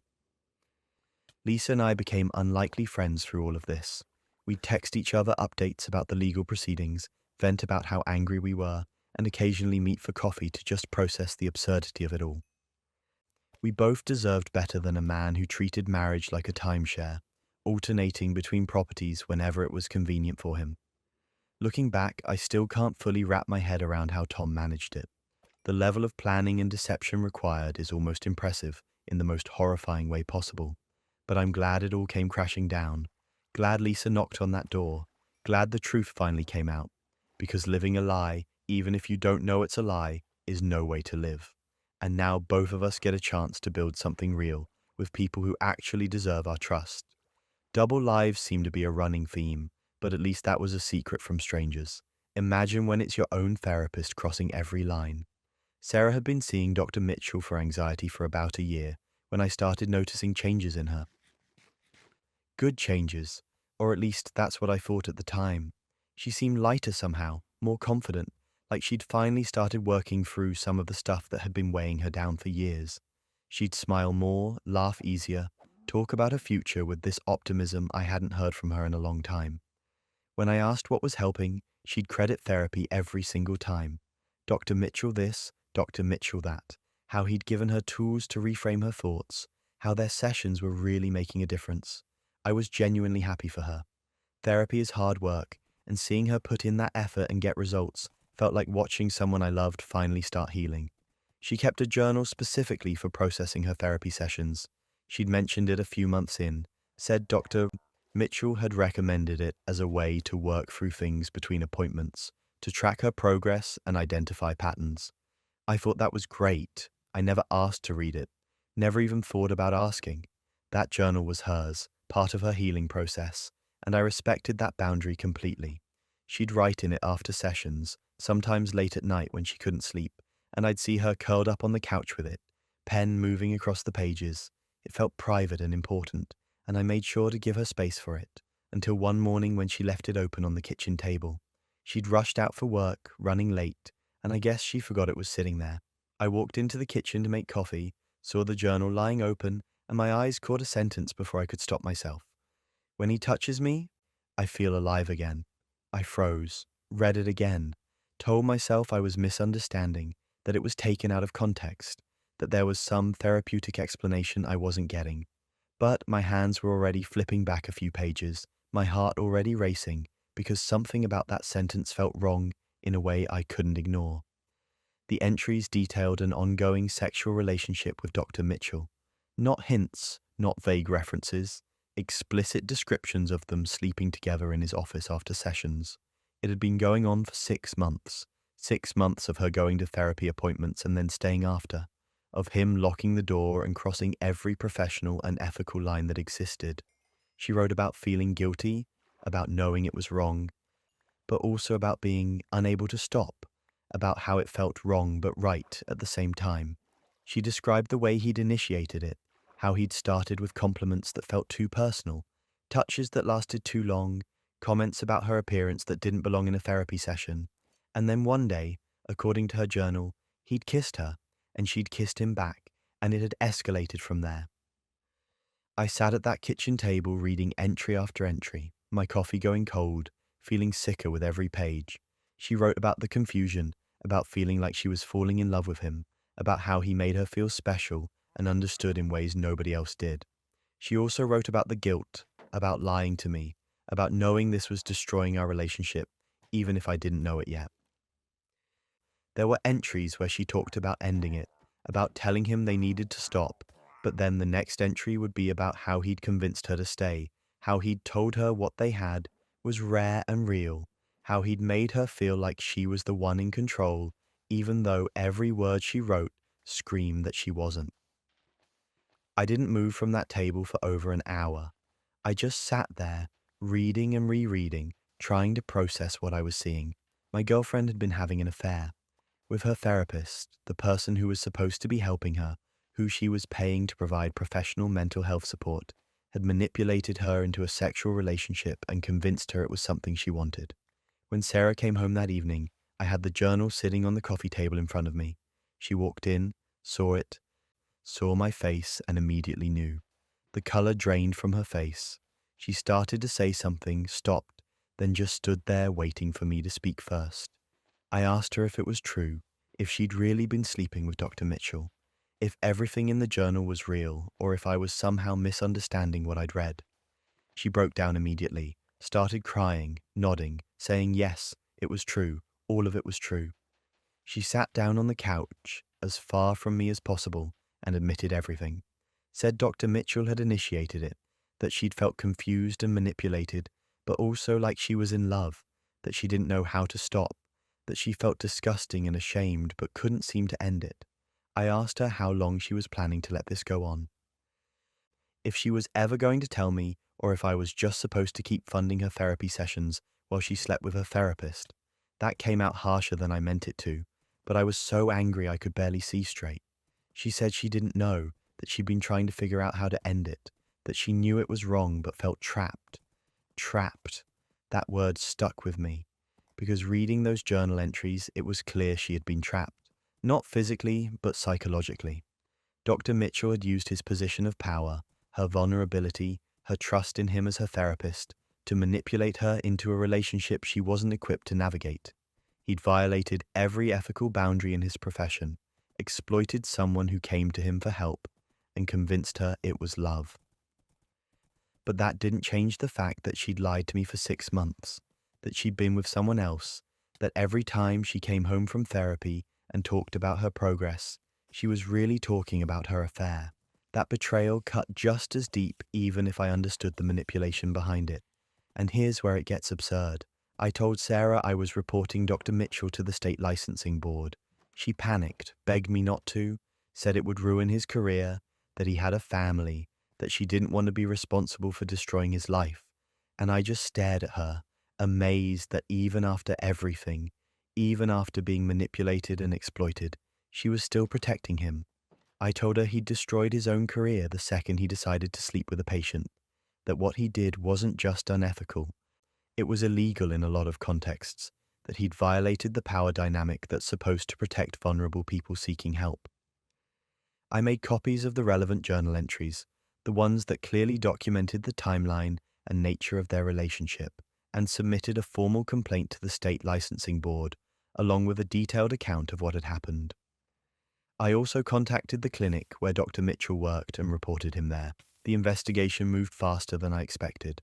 Apparently, once these boards start digging, they find things. Dr. Mitchell was put on immediate suspension pending the investigation. His employer terminated him within a week, and when the board finished their review, they revoked his license permanently. He's never allowed to practice therapy again. His professional reputation is completely destroyed, and from what I heard through the grapevine, his marriage didn't survive either. Sarah and I broke up. I couldn't get past the betrayal, couldn't look at her without seeing those journal entries, without remembering that she'd chosen to keep going back to him, session after session. I know she was manipulated, I know the power dynamic made it complicated, but that didn't change the fact that our relationship was over the second she crossed that line. She eventually came to understand that she'd been groomed and exploited by someone in a position of power. It took time, and from what I heard, It took a lot of actual ethical therapy with a new therapist who helped her process what Dr. Mitchell had done to her. She sent me a message months later, apologizing, saying she finally understood how wrong the whole situation was, how much damage he'd caused. I appreciated the apology, but I didn't respond. That chapter of my life was closed. Last I heard, Sarah was still in therapy, working through the trauma of being exploited by someone she trusted. I genuinely hope she finds peace and heals from what happened. She deserves that, but I can't be part of that journey. Some betrayals, even ones rooted in manipulation and abuse of power, still break things that can't be fixed. Professional boundaries exist for a reason, and so do personal ones, like not installing cameras in your partner's bedroom without them knowing. I was doing a deep clean of our bedroom, the kind where you move furniture and vacuum behind things that haven't been touched in months, when I found something wedged behind the dresser. At first glance, it looked like an old phone charger, or maybe some kind of adapter that had fallen back there and been forgotten. I almost tossed it in the junk drawer without thinking twice, but something made me look closer. Maybe it was the weight of it, or the way the plastic casing felt too deliberate, too designed. I turned it over in my hand, and that's when I saw it. A tiny lens, barely bigger than a pinhole, staring back at me like an accusation. My blood went cold. I stood there holding this thing, my brain trying to process what I was looking at, while my body already knew. It was a camera, a hidden camera, in our bedroom, recording God knows what for God knows how long. I pulled out my phone and Googled what the device looked like, and every search result confirmed what I already knew. Spy camera, nanny cam, hidden surveillance device, all the terms that make your skin crawl when you realize they're not just things that happen to other people in true crime documentaries. My hands were shaking as I examined it more closely. There was a memory card slot on the side, and when I popped it open, the card was still inside, still recording. I felt sick, violated in a way I couldn't even articulate. I took the camera to my laptop, plugged in the memory card, and forced myself to look at the footage. And there I was, changing clothes, getting ready for bed, sleeping. Intimate moments with my boyfriend Chris that were supposed to be private, that were supposed to be ours, all captured from an angle behind the dresser. The camera had a clear view of most of the room, and the footage was surprisingly high quality. Whoever planted this hadn't been messing around. I checked the timestamps on the files. 3 weeks. This thing had been recording us for 3 weeks, and I'd had no idea. How many times had I walked around the bedroom in my underwear, or completely naked, thinking I was in the privacy of my own home? How many conversations had been captured? How many vulnerable moments had someone been watching without my knowledge or consent? When Chris came home from work that evening, I was sitting on the couch with the camera in my hand, the laptop open showing paused footage.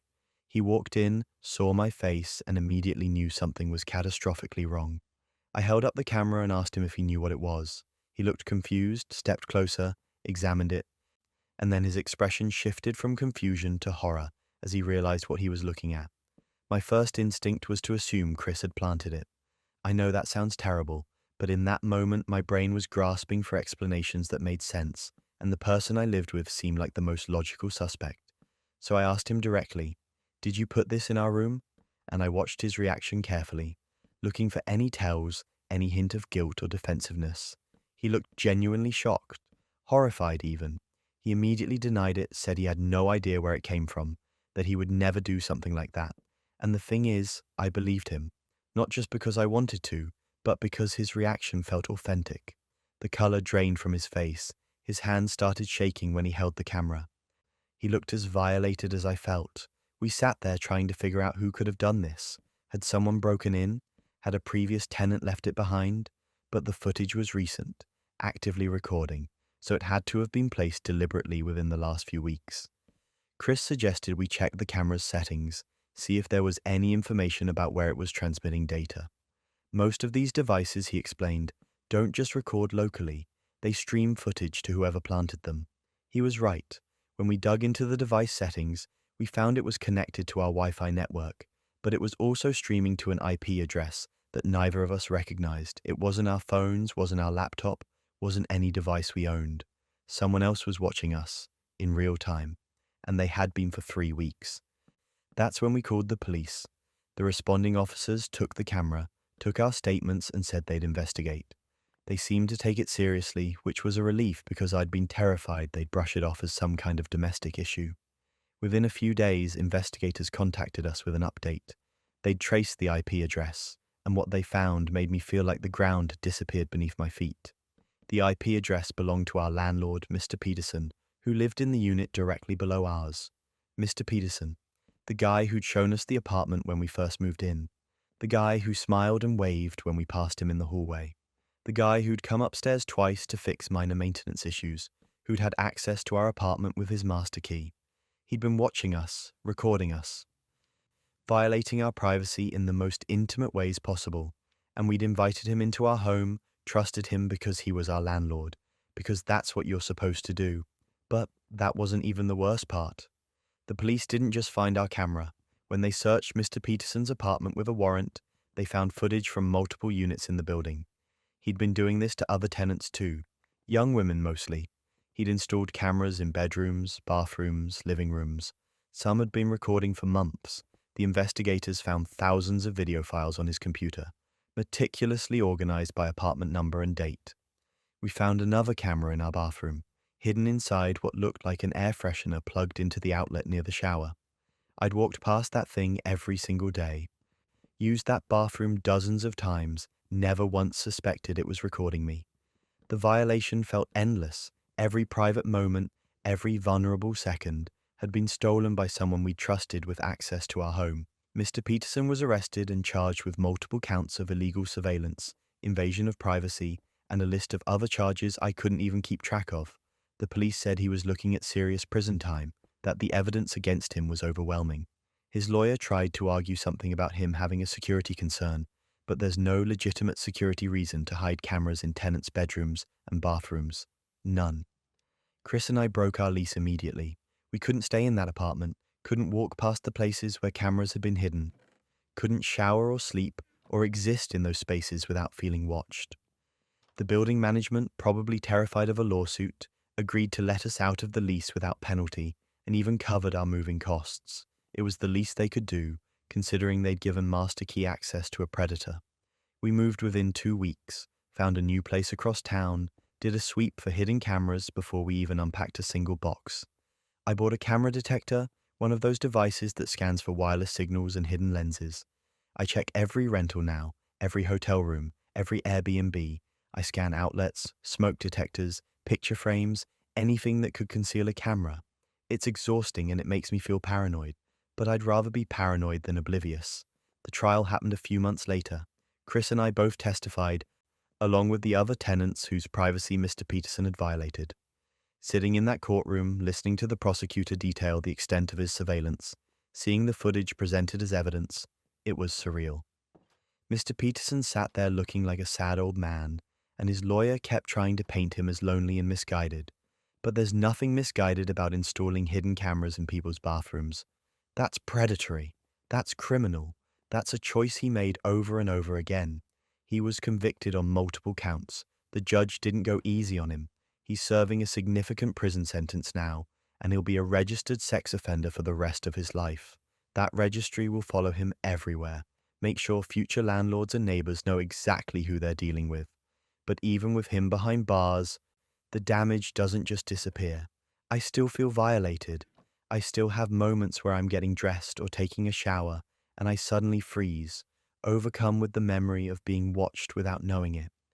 Chris and I have tried to move past it, but it changed something between us too. Those intimate moments that were captured on camera, they feel tainted now. We've talked about it in therapy, worked through the trauma as best we can, but some violations don't fully heal. They just become something you learn to live with. The other tenants from the building have reached out occasionally. We've formed this weird, unwanted support group of people who shared the same nightmare. Some of them are suing the building management for negligence. I considered joining the lawsuit, but honestly, I just wanted to move on. Money wouldn't make me feel less violated. It wouldn't give me back those 3 weeks of privacy. I'm grateful the camera was found. Grateful Mr. Peterson was caught and prosecuted. Grateful that he can't do this to anyone else, at least not easily. But I'm also angry that it happened at all, that someone in a position of trust and authority used that position to violate people who were just trying to live their lives. Surveillance nightmares aside, sometimes the most shocking discoveries come from the past, buried in family secrets no one wanted you to find. When my mum passed away suddenly, my brother and I were left to handle all the arrangements. She'd had a heart attack at 58, completely out of nowhere, and we were both still in shock, moving through the funeral planning like zombies. One of the tasks we had to handle was writing her obituary, and we wanted to include a photo that really captured who she was. Not some stiff formal portrait, but something that showed her warmth, her smile, the energy she brought to every room she walked into. We spent an afternoon going through old photo albums, the kind with the sticky plastic pages that had yellowed over the years. There were pictures of us as kids, family vacations, holidays, all the normal stuff you'd expect. My brother and I kept getting distracted, laughing through tears at photos of Mom in her ridiculous 80s fashion, or making faces at the camera during some long-forgotten birthday party. It felt good to remember her like that, full of life and joy, instead of the way we'd last seen her in the hospital. Then we found a photo we'd never seen before. It was tucked in the back of one of the older albums, in a section that looked like it hadn't been touched in decades. The photo showed Mom in her early 20s, maybe 19 or 20, sitting on a park bench and absolutely beaming at the camera. She was holding a baby girl, maybe 6 months old, dressed in a little pink outfit. Mum looked so young, so happy, cradling this baby like she was the most precious thing in the world. My brother and I stared at the photo for a long time, both of us thinking the same thing, but not wanting to say it out loud. We'd never seen this photo before.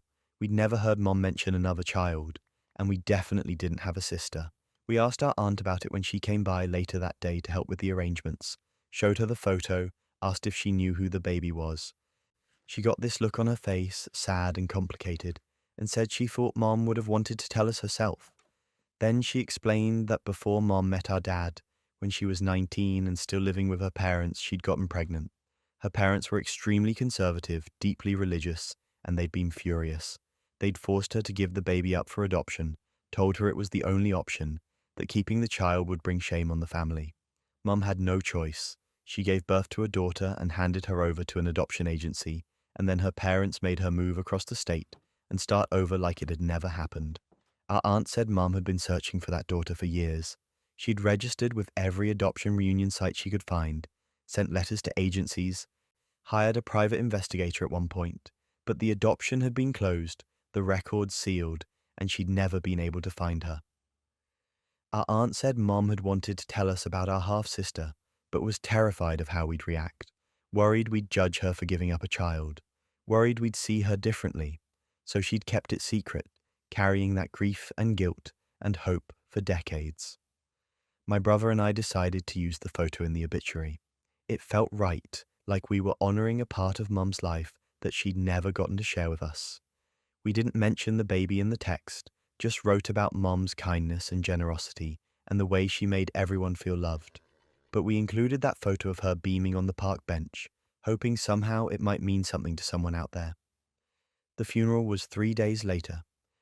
It was packed, standing room only, with people from every part of Mum's life. Co-workers, neighbors, friends from church, relatives we hadn't seen in years. My brother and I stood near the front, shaking hands and accepting condolences from people who told us how much Mum had meant to them. We were exhausted, emotionally drained, just trying to get through the day. Then an older woman approached us, probably in her late 30s, with tears streaming down her face. She looked at us, looked at the photo on the memorial board, and said, "I'm so glad she kept that photo of me." My brother and I just stared at her. She saw our confusion and took a shaky breath. "I'm Jennifer. I'm your sister." The room seemed to tilt. Jennifer explained that she'd been searching for our mum for years, ever since she turned 18 and got access to some of her adoption records. The search had been slow, frustrating, full of dead ends and closed doors. But 2 months ago, she'd finally gotten a break, found a lead that pointed her to our mum. She'd been planning her approach, trying to figure out the right way to reach out, when she saw the obituary, saw the photo of herself as a baby, the photo she'd never seen before, and realized she was 2 days too late. She'd found our mum, and our mum was already gone. The three of us stood there, strangers and siblings, connected by a woman who desperately wanted us all to meet, but never got the chance to see it happen. Jennifer was sobbing, and honestly, so were we. My brother pulled her into a hug without even thinking about it, and then I joined in, and we just stood there holding each other while people at the funeral watched, probably confused but respectful of whatever was happening. After the service, Jennifer came back to Mum's house with us. She brought a folder of documents, things she'd collected during her search, copies of her adoption papers, letters Mum had written to adoption agencies over the years, begging for any information about her daughter, desperate to know if she was okay, if she was loved, if she was happy. Reading those letters broke something in me.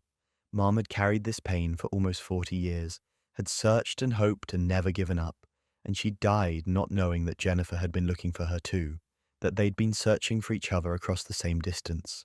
But that wasn't even the worst part. Jennifer told us that she'd actually called the number listed in Mum's file 3 days before Mum died, left a message saying she thought they might be related and wanted to talk. But Mum's phone had been in her purse when she had the heart attack, and we'd only just gotten it back from the hospital. We checked. The voicemail was there, time-stamped 72 hours before Mum passed away. She'd never heard it. She'd died not knowing her daughter had finally found her. The guilt and grief of that realization hit all three of us at the same time. If Jennifer had called one day earlier, if Mum had checked her phone that morning, if any tiny thing had been different, they could have met. They could have had even just one conversation, one chance to say all the things they'd been carrying for decades. But instead, they'd missed each other by a matter of hours. Jennifer shared more about her life. She'd been adopted by a loving family, had a good childhood, never wanted for anything material. But she'd always felt like there was a piece of her story missing, always wondered about the woman who'd given birth to her. She'd imagined meeting Mom 1,000 times, played out conversations in her head, practiced what she'd say, and now she'd never get that chance. My brother and I told her everything we could about Mom, shared stories from our childhood, described her quirks and habits, showed her more photos. Jennifer cried through most of it, but she also laughed, especially when we told her about Mum's terrible singing voice and her obsession with collecting ceramic frogs for some reason nobody understood. We stayed up until 3 in the morning that first night, just talking, trying to compress a lifetime of family history into one conversation. Over the next few weeks, we met up repeatedly. Jennifer had taken time off work to process everything, and we were still dealing with Mum's estate, so we had the time to really get to know each other. We looked through more of Mum's things together, found journals where she'd written about Jennifer, about the daughter she'd never stopped thinking about. Mum had wanted to tell us. She'd written about it multiple times, about her fear that we'd judge her, that we'd think less of her for giving up a child. Her parents had made her feel so much shame about it that she'd never been able to shake that fear, even though, as her kids, we would have understood. We would have loved Jennifer just as much as Mom did. Jennifer said that knowing Mom had searched for her, had never stopped loving her, had kept that photo all these years, it made a difference. It didn't erase the grief of missing her by days, but it helped. She'd spent her whole life wondering if she'd been wanted, if her birth mother had thought about her, if giving her up had been easy or hard. Now she knew. Mom had loved her desperately, had fought to find her, had carried her in her heart for 40 years. We embraced Jennifer as family immediately. There was never a question of whether she belonged. She was our sister, and Mom would have wanted us to be there for each other. We meet monthly now, usually at Mum's favorite restaurant. We share updates about our lives, keep each other grounded, honor Mom's memory by being the family she'd always dreamed of having together. Jennifer even looks like Mom, has the same smile, the same laugh. Every time I see her, I see the woman who connected us, the woman who loved us all even when circumstances kept us apart. We wish so badly that Mum had trusted us enough to tell us. We wish she'd known that we would have loved her just the same, that we would have helped her search, that we would have welcomed Jennifer with open arms. But shame is a powerful thing, especially when it's instilled by people you're supposed to trust.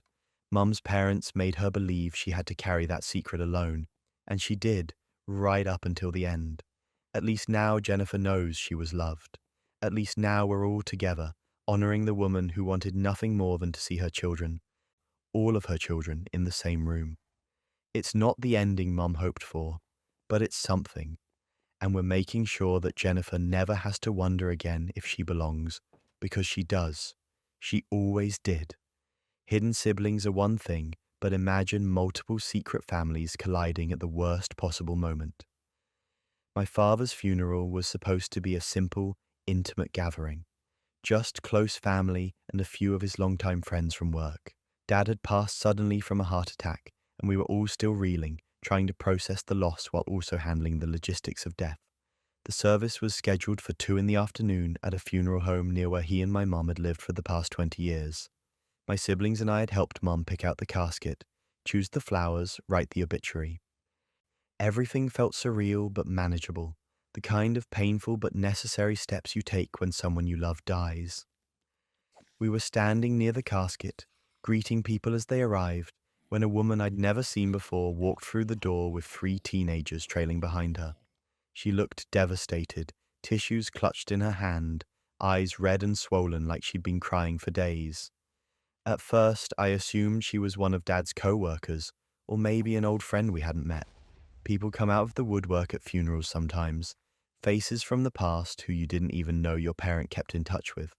But then she walked straight up to the casket, let out this gut-wrenching sob and said, "Oh, my husband, I can't believe you're gone." Everything stopped. My mum, who had been standing right next to me, went completely rigid. I watched the color drain from her face as she stared at this woman. My siblings and I exchanged confused glances. I thought maybe the woman was confused, maybe grief-stricken and disoriented, maybe suffering from some kind of delusion that made her think she knew Dad in a way she didn't. The woman turned to us, still crying, and introduced herself. "I'm Patricia, your father's wife." I literally laughed. Not because it was funny, but because the statement was so absurd my brain didn't know how else to process it. I said something like, "I think you have the wrong funeral," and gestured to my mum. "This is his wife." Patricia looked at my mum, then back at me, and her face shifted from grief to confusion. She reached into her purse and pulled out a folded piece of paper, a marriage certificate. She unfolded it carefully, like it was something precious, and showed it to us. There was Dad's name, clear as day, next to Patricia's, dated 15 years ago. My mum didn't say anything. She just opened her own purse, pulled out her wallet, and took out the small laminated copy of her marriage certificate that she'd carried for decades, dated 32 years ago. We all stood there staring at 2 marriage certificates, both legal, both apparently valid, both claiming the same man as a husband. Patricia's 3 teenagers stood behind her, looking as shell-shocked as my siblings and I felt. Nobody said anything for what felt like an eternity. Then my mum, in this eerily calm voice, asked Patricia where she lived. Patricia named a city about 2 hours away, a city Dad used to travel to frequently for work, or at least that's what he'd always told us. He'd be gone for weeks at a time, sometimes a full month, saying he was managing a project there, that the company needed someone on site, that it was temporary, but kept getting extended. We'd believed him. Why wouldn't we? He'd call every few days, send texts, seem tired and stressed like someone working long hours away from home. But that wasn't even the worst part. Patricia explained that Dad had told her we existed, but as his extended family from a previous marriage that had ended badly. She thought he was divorced, that he'd left his first wife years ago, that we were the adult children from that failed relationship, who he stayed in touch with out of obligation. She had no idea he was still married to my mum, no idea he was living a completely separate life 2 hours away. My mom thought Patricia didn't exist at all. Had never heard her name, never suspected Dad was anything other than a devoted husband who worked hard and traveled for his job. The betrayal on her face was devastating to watch. The funeral director, clearly sensing that this was spiraling into territory way beyond his job description, gently suggested we postpone the service. He ushered us into a private room, away from the other guests who were starting to arrive and clearly picking up on the tension. We cancelled the funeral, just called it off, told people there was a family emergency and we'd reschedule, which was technically true, even if the emergency was our dead father's secret double life imploding in real time. The 2 families sat in that room for hours trying to piece together the logistics of how Dad had pulled this off. Patricia's kids, who ranged from 13 to 17, were just as devastated as we were. They'd loved him. He'd been their dad, present and involved, showing up to their school events and coaching their sports teams. Meanwhile, he'd also been our dad, showing up to our events, being present in our lives. He'd somehow managed to split his time between two entire families without either side knowing the other existed beyond what he'd told us. The lies were intricate. He'd use work as an excuse to be gone from both homes. Tell Patricia he had a big project in our city. Tell us he had a big project in Patricia's city. Schedule his time so he was never expected to be in both places at once. He'd maintained separate phones, separate bank accounts, a whole system designed to keep his two lives from ever touching. And suddenly the whole plan fell apart. Because you can't maintain a double life when you're dead. Death doesn't care about your elaborate scheduling or your compartmentalized existence. It just shows up and forces everything into the light. My mom and Patricia eventually exchanged numbers. Neither of them were angry at each other, which surprised me. They both understood they were victims of the same man's deception. A few weeks after the funeral, which we eventually held as a combined service with both families present, Mom and Patricia met for coffee. I didn't go to that meeting, but Mom told me about it later. They'd sat there for 3 hours comparing stories, filling in gaps, realizing just how calculated and deliberate Dad's lies had been. They cried together, laughed at the absurdity of it together, and weirdly started forming something that looked like friendship. The two families merged our grief in a way I never would have expected.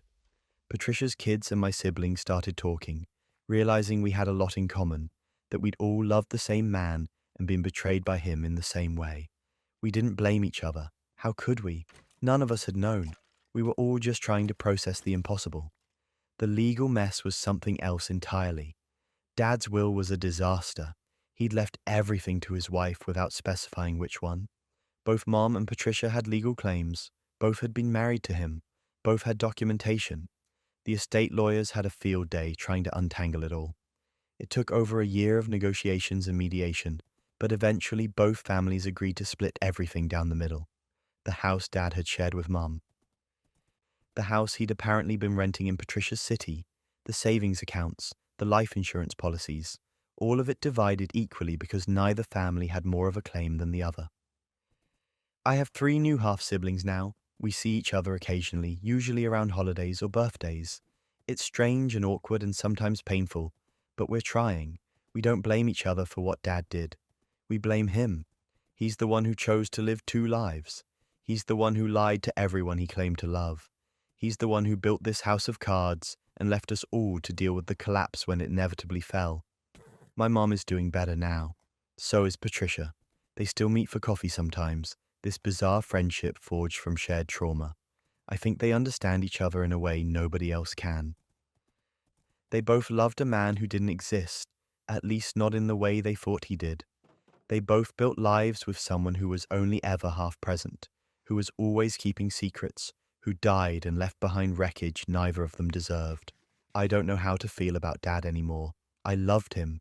He was a good father in a lot of ways, but he was also a liar and a coward who chose deception over honesty, who hurt everyone around him because he was too selfish or too scared to live an authentic life. That's the legacy he left us, not the memories of baseball games or family dinners, but the knowledge that everything we thought we knew was built on lies. Family trees can get complicated fast, but DNA tests have a way of making things even messier than anyone imagined.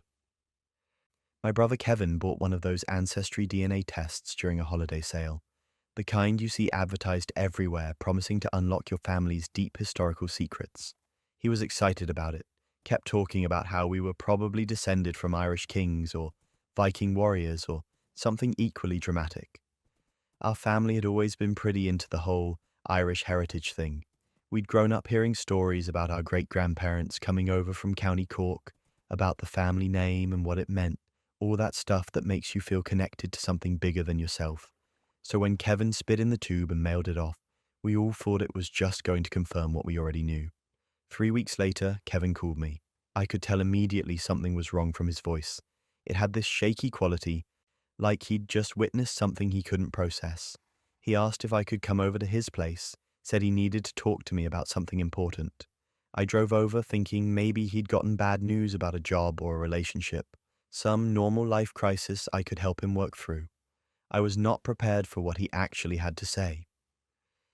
Kevin opened his laptop and showed me his DNA results. The ancestry breakdown was pretty much what we expected. Lots of Irish, some British, a little Scandinavian.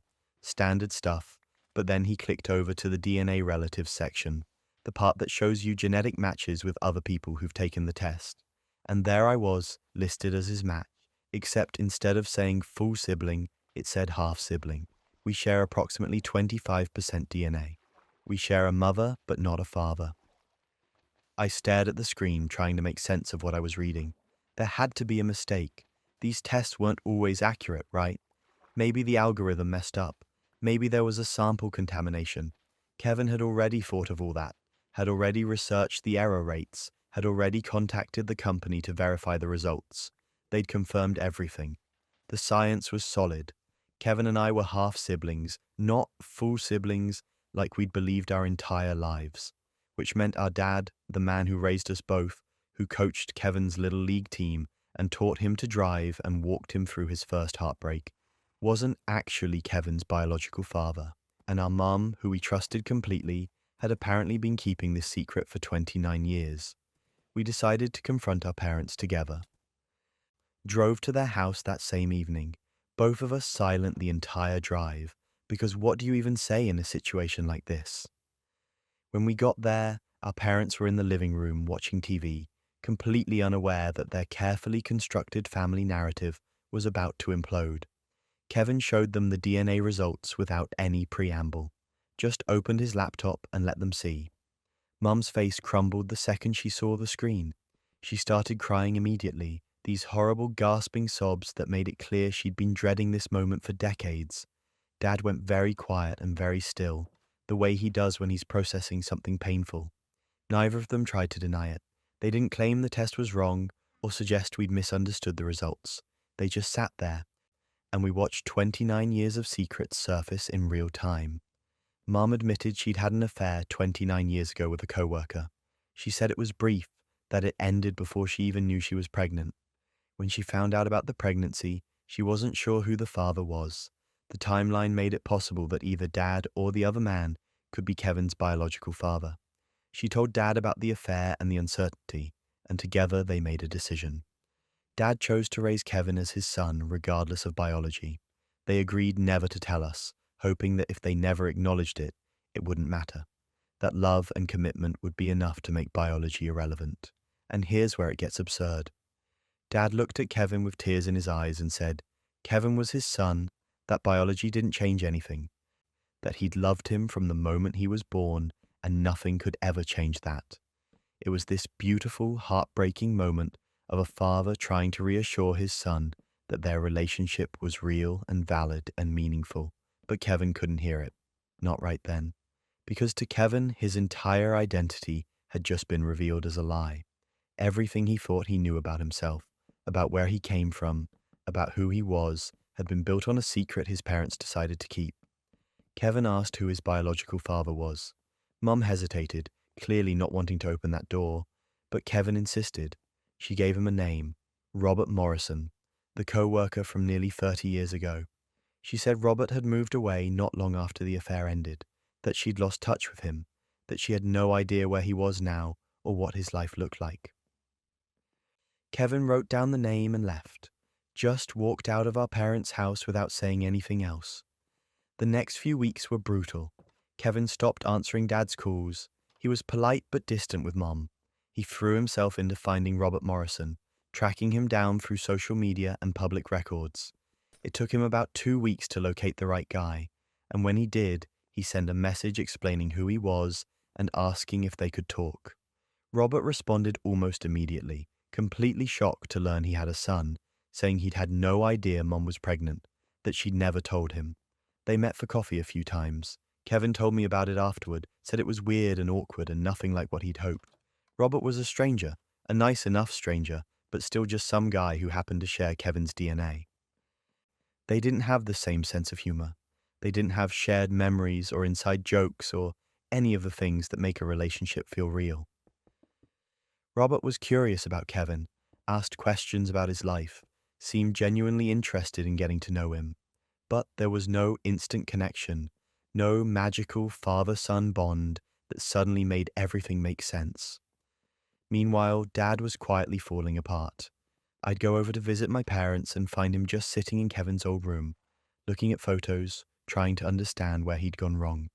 He kept saying he'd thought doing the right thing meant raising Kevin with love and stability, that he'd believed protecting Kevin from the truth was the same as protecting him from pain. He couldn't understand why Kevin was pulling away when nothing between them had actually changed. Kevin was still the same person. Dad was still the same person. The only thing that had changed was information. But information changes everything. Kevin needed space to process the fact that his entire origin story was different than he'd believed.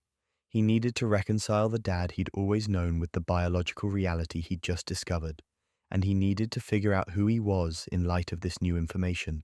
It took months of Kevin meeting with Robert occasionally, trying to build some kind of relationship that never quite took shape.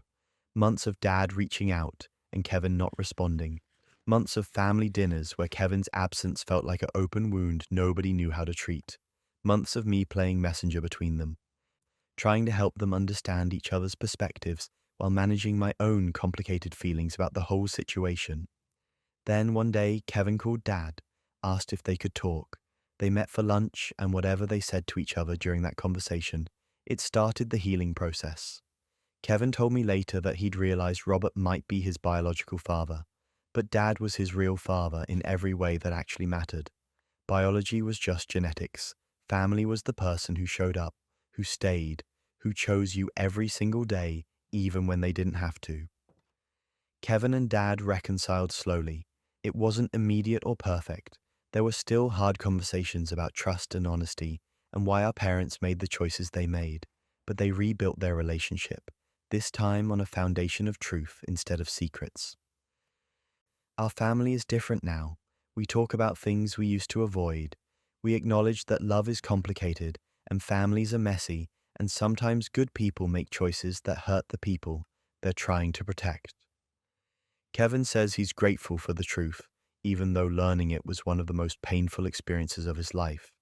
He needed to know, and once he knew, he needed time to decide what that information meant for his relationships and his identity.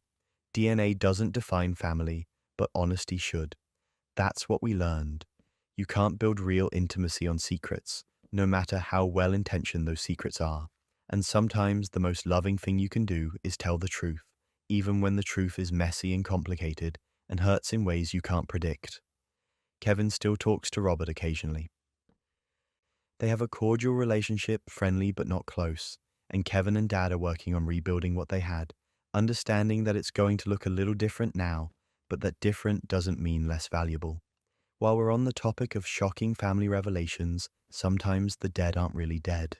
My grandmother passed away at 93 after a long, full life. She'd been sharp as a tack until the very end, organizing her affairs with the kind of meticulous attention to detail that made her legendary in our family. When the lawyer called us in for the reading of her will, we expected a straightforward afternoon. Grandma had always been clear about her wishes, talked openly about who would get what, made sure there wouldn't be any family drama after she was gone. We filed into the lawyer's office. My dad and his two sisters, a handful of cousins, all of us ready to hear how Grandma had divided up her modest estate. The lawyer went through the expected items first. Her jewelry to my Aunt Patricia, her savings split between her three daughters, her recipe collection, which she'd kept in handwritten notebooks for 60 years, to my cousin who'd always loved cooking with her. Standard stuff that made us smile through our grief, remembering Grandma's thoughtfulness. Then the lawyer cleared his throat and read the next line. To my son Michael, I leave my home and the 10 acres of land it sits on. The room went completely silent, like someone had hit pause on reality. We all just sat there, frozen, staring at the lawyer like he'd started speaking a foreign language. Then my dad, his voice barely above a whisper, said, "Michael's dead." Michael was my dad's younger brother. He'd died in a car accident in 2003 when I was just a kid. I remembered the funeral, remembered my dad crying harder than I'd ever seen him cry before or since, remembered the closed casket and the flowers and the whole family gathering to mourn. Michael had been 41 years old. Gone too soon, everyone had said. What a tragedy. We'd visited his grave every year on the anniversary of his death. My dad still talked about him sometimes, about the brother he'd lost, about all the things they'd never get to do together. Except, apparently, Michael wasn't dead. The lawyer looked uncomfortable, like he'd been dreading this part of the reading. He said that, per Grandma's instructions, he was authorized to provide us with an address in Montana and a sealed letter she'd written specifically for this moment. My dad's hands were shaking when he took the envelope. He opened it right there, and we all watched his face change as he read, watched 20 years of grief and confusion and anger play out in real time. Grandma's letter explained everything. Michael hadn't died in a car accident. He'd faked his death to escape gambling debts and some very dangerous people who'd been threatening him, threatening our family. The debts had spiraled out of control. Michael had borrowed from the wrong people, people who didn't just send collection notices, they sent threats, explicit threats about what they'd do to him, to Grandma, to my dad and his sisters if Michael didn't pay up. And Michael couldn't pay. He was in too deep, drowning in debt with no way out. So Grandma had helped him disappear. She'd planned the whole thing, used her savings to stage his death, arranged for a closed casket funeral, paid off enough people to make it look real. She'd been sending Michael money for 20 years, visiting him in Montana twice a year under the pretense of visiting an old friend. She'd carried this secret alone, never telling anyone, not even her daughters, because she believed the less people knew, the safer everyone would be. The letter begged us to understand that she'd been protecting Michael and protecting us, that she'd made an impossible choice in an impossible situation, that she'd never stopped loving all her children even though she could only acknowledge some of them publicly. My dad finished reading and just sat there holding the letter, tears streaming down his face. His brother was alive. His mother had lied to him for 2 decades. He'd mourned someone who wasn't dead, visited a grave that was empty, carried grief for a loss that never actually happened. And Grandma, the woman he'd trusted more than anyone in the world, had orchestrated all of it and never told him the truth. The room erupted, everyone talking at once, demanding answers, trying to process what we'd just learned. My Aunt Patricia was furious, yelling about how Grandma had no right to lie like that, how the whole family deserved to know. My other aunt was crying, saying she understood why Grandma did it, but wished she'd trusted them with the truth.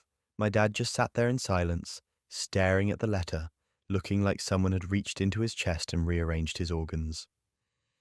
The lawyer provided the address in Montana, a small town none of us had ever heard of, population maybe 1,500 people, the kind of place where you could disappear and nobody would ask questions. My dad said he needed to see Michael, needed to know if this was real or some kind of elaborate mistake. So we drove. Left that same afternoon, my dad and I, on a 10-hour drive to Montana, with nothing but questions and anger and this desperate need for answers. We found the address as the sun was setting, a small cabin on the edge of town, modest but well-maintained, surrounded by pine trees. There was a truck in the driveway, a garden in the front yard, signs of a simple, quiet life. My dad knocked on the door, and when it opened, I saw a man I recognized from old photos, but had never actually met. Or at least, I'd thought I'd never met him. Michael stood there, older now, grayer, with lines on his face that hadn't been there in the pictures from before he died. He looked at my dad, and his expression crumbled. He said, "I'm so sorry." And here's where it gets absurd. Michael invited us in, and over the next several hours he explained everything. The gambling had started small, just friendly poker games with co-workers, then evolved into higher stakes games at underground clubs, then spiraled into sports betting, and eventually owing money to people who made their living off other people's desperation. He'd tried to quit, tried to pay it back, but the interest kept compounding, and the threats kept escalating. One night someone had followed him home, cornered him in a parking lot, told him exactly what they'd do to Grandma if he didn't come up with $50,000 in 2 weeks. He'd gone to Grandma in a panic, told her everything, expected her to disown him or call the police. Instead, she'd asked him if he was willing to disappear, if he could leave everything behind, start over somewhere nobody knew him, live a quiet life under a different name. Michael said yes. He was desperate, terrified, and out of options. So Grandma had made it happen. She'd contacted an old friend who knew how to create new identities, had used her savings to pay off just enough of the debt that the dangerous people would back off, and then she'd staged the accident. The closed casket funeral had been necessary because there was no body. Grandma had arranged for a death certificate through connections Michael didn't fully understand and didn't ask about. She'd made sure the funeral was convincing enough that nobody questioned it. And then Michael had moved to Montana, changed his name to David Ellis, and built a completely new life. He worked as a carpenter, lived alone, kept his head down, never gambled again. He talked to Grandma twice a month on a burner phone and saw her twice a year when she'd visit. Those were the only connections he maintained to his old life. My dad listened to all of this, his face unreadable. When Michael finished, there was a long silence. Then my dad asked why Grandma didn't tell him after the danger had passed, after enough years had gone by that the people Michael owed were presumably no longer looking for him. Michael said he'd asked Grandma the same thing, had begged her multiple times to tell the family the truth, but she'd been terrified that if word got out, he was alive, even decades later, it might somehow reach the wrong people. She'd convinced herself that the only way to keep everyone safe was to maintain the lie forever. Things went from bad to unhinged when my dad asked if Michael had ever thought about the rest of them, about the family who'd mourned him, about the pain his death had caused. Michael broke down, said he thought about it every single day, that the guilt had eaten him alive for 20 years. He'd wanted to reach out so many times, had written letters he never sent, had picked up the phone and dialed halfway through my dad's number before hanging up. But Grandma had made him promise to stay hidden, and he'd kept that promise because he owed her everything. My dad didn't forgive him right away. We stayed in Montana for 3 days, and they talked for hours each day, working through 20 years of grief and lies and missed time. Michael showed us his life, introduced us to neighbors who knew him as David, showed us the furniture he'd built with his own hands. It was a simple existence, but he seemed at peace with it in a way he apparently never had been before he disappeared. Eventually, my dad started to soften. He said he was still angry, still hurt, still processing the fact that his mother had lied to him for 2 decades. But he also understood why she'd done it. Grandma had made an impossible choice to protect her son, and in her mind, to protect the whole family. It didn't make the lie okay, but it made it comprehensible. Michael moved back a few months later, after the estate was settled and he'd legally inherited Grandma's house and land. He'd changed his name back, filed all the paperwork, to return from the dead officially, which is apparently a bureaucratic nightmare. The family slowly welcomed him back, though some members struggled more than others. My Aunt Patricia still won't talk to him, says what he did was unforgivable. But my dad and Michael are rebuilding their relationship, making up for lost time. It's complicated, family always is, but we're whole again in a way we didn't even know we were broken. Grandma's final gift was giving Michael a chance to come home, to stop hiding, to be part of the family again. She'd carried that secret for 20 years, endured the loneliness of knowing her son was alive while everyone else mourned him, all to protect him, and in the end she made sure he had a future, a place to belong, a family waiting for him. I think about Grandma a lot, about the weight she carried in silence, about the love that drove her to make such an impossible choice. I wish she'd trusted us with the truth sooner, but I understand why she didn't. Family secrets kept for decades can rewrite everything you thought you knew, but some secrets aren't just hidden, they're recorded. While helping my aunt move out of the house she'd lived in for 30 years, I volunteered to tackle the basement.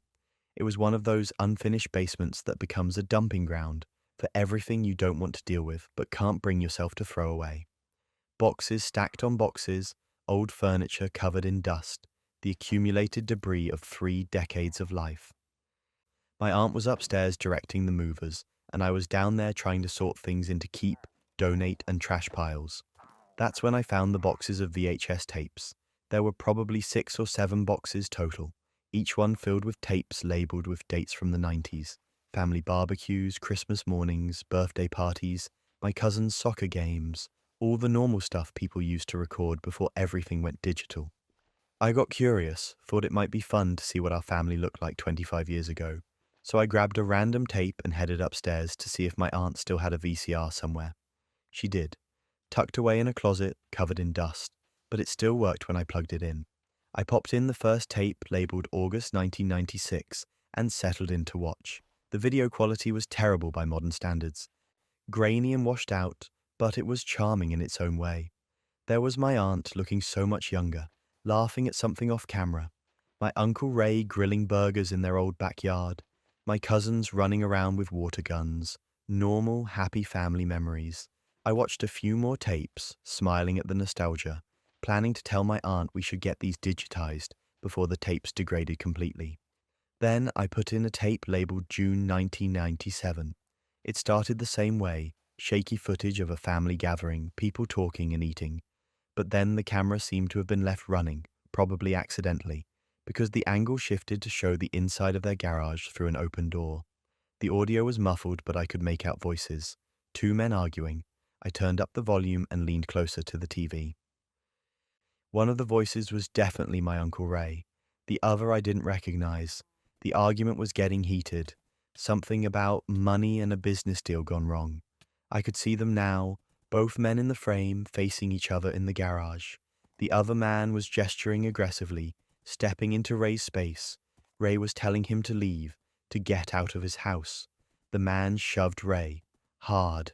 Ray stumbled back, caught himself, and shoved back. Then Ray grabbed a wrench off the workbench and swung it. The sound of metal hitting bone was sickening even through the terrible VHS audio. The man collapsed, just dropped like someone had cut his strings. Ray stood there for a second, wrench still in his hand, staring down at the body. Then he knelt down, checked for a pulse, and his whole body language changed. Panic. Pure panic. I watched, frozen, as my Uncle Ray dragged the body out of frame. The camera kept recording. For 20 more minutes, it recorded Ray pacing back and forth through the garage, making phone calls, his voice too quiet to make out the words, cleaning something off the floor with what looked like bleach and rags. Then the tape cut to black. I sat there staring at the blank screen, my brain trying to process what I'd just seen. My Uncle Ray had killed someone 30 years ago in his garage while a family barbecue was happening in the backyard. He'd hit a man with a wrench, and that man had died. And I'd just watched it happen. I rewound the tape and watched it again, hoping I'd misunderstood, hoping it was some kind of elaborate prank or a scene from a movie someone had recorded over. But no, it was real. The timestamp in the corner matched the date on the label. The garage was definitely theirs. That was definitely my uncle. And whoever that other man was, he'd been killed, and I'd just watched the evidence. I confronted my aunt immediately, brought the TV and VCR into the kitchen where she was packing dishes, and played the tape without explaining what was on it first. I watched her face as the argument escalated, watched her go pale when Ray swung the wrench, watched her start crying when the body hit the floor. She knew. She'd known about this. When the tape ended, she just sat there with tears streaming down her face. I asked her how long she'd known, and she said she'd found the tape about 15 years ago while looking for home videos to show at my cousin's wedding. She'd watched it alone late at night, and then she'd hidden it back in the basement and tried to pretend it didn't exist. She'd confronted Ray about it, and he'd broken down, told her it was self-defense, that the man had attacked him first, that it was an accident. He'd begged her to destroy the tape, said it would ruin their family, destroy their kids' lives if anyone found out. But she couldn't bring herself to destroy it. So she'd hidden it instead, paralyzed by fear and love, and the impossibility of the choice in front of her. I asked her who the man was. She said his name was David Chen. He'd been Ray's business partner in a small construction company they'd run together. David had been reported missing in June of 1997. His family had searched for him, filed police reports, hired private investigators, but he'd never been found. The case had gone cold decades ago. And my aunt had known the whole time where he was, what had happened to him, and she'd said nothing. She begged me not to go to the police, said it would destroy our family, that Ray was a different person now, that he'd lived with the guilt for 30 years and punished himself every single day.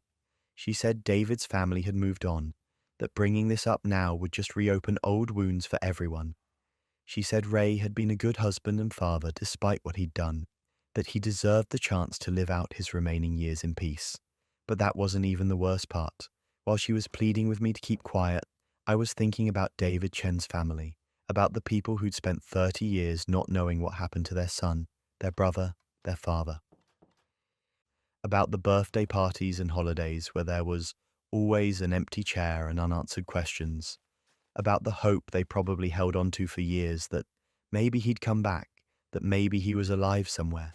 And my aunt wanted me to let them keep living with that uncertainty so Ray could avoid consequences for what he'd done. I told her I was going to the police. She started crying harder, begging me to reconsider, saying it would tear the family apart. And she was right. It would. But keeping quiet felt like being complicit in something unforgivable.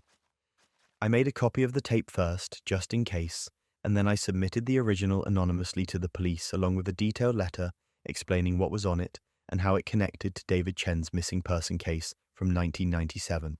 I didn't include my name. I didn't want credit or recognition. I just wanted the truth to finally come out. The police reopened the investigation within a week.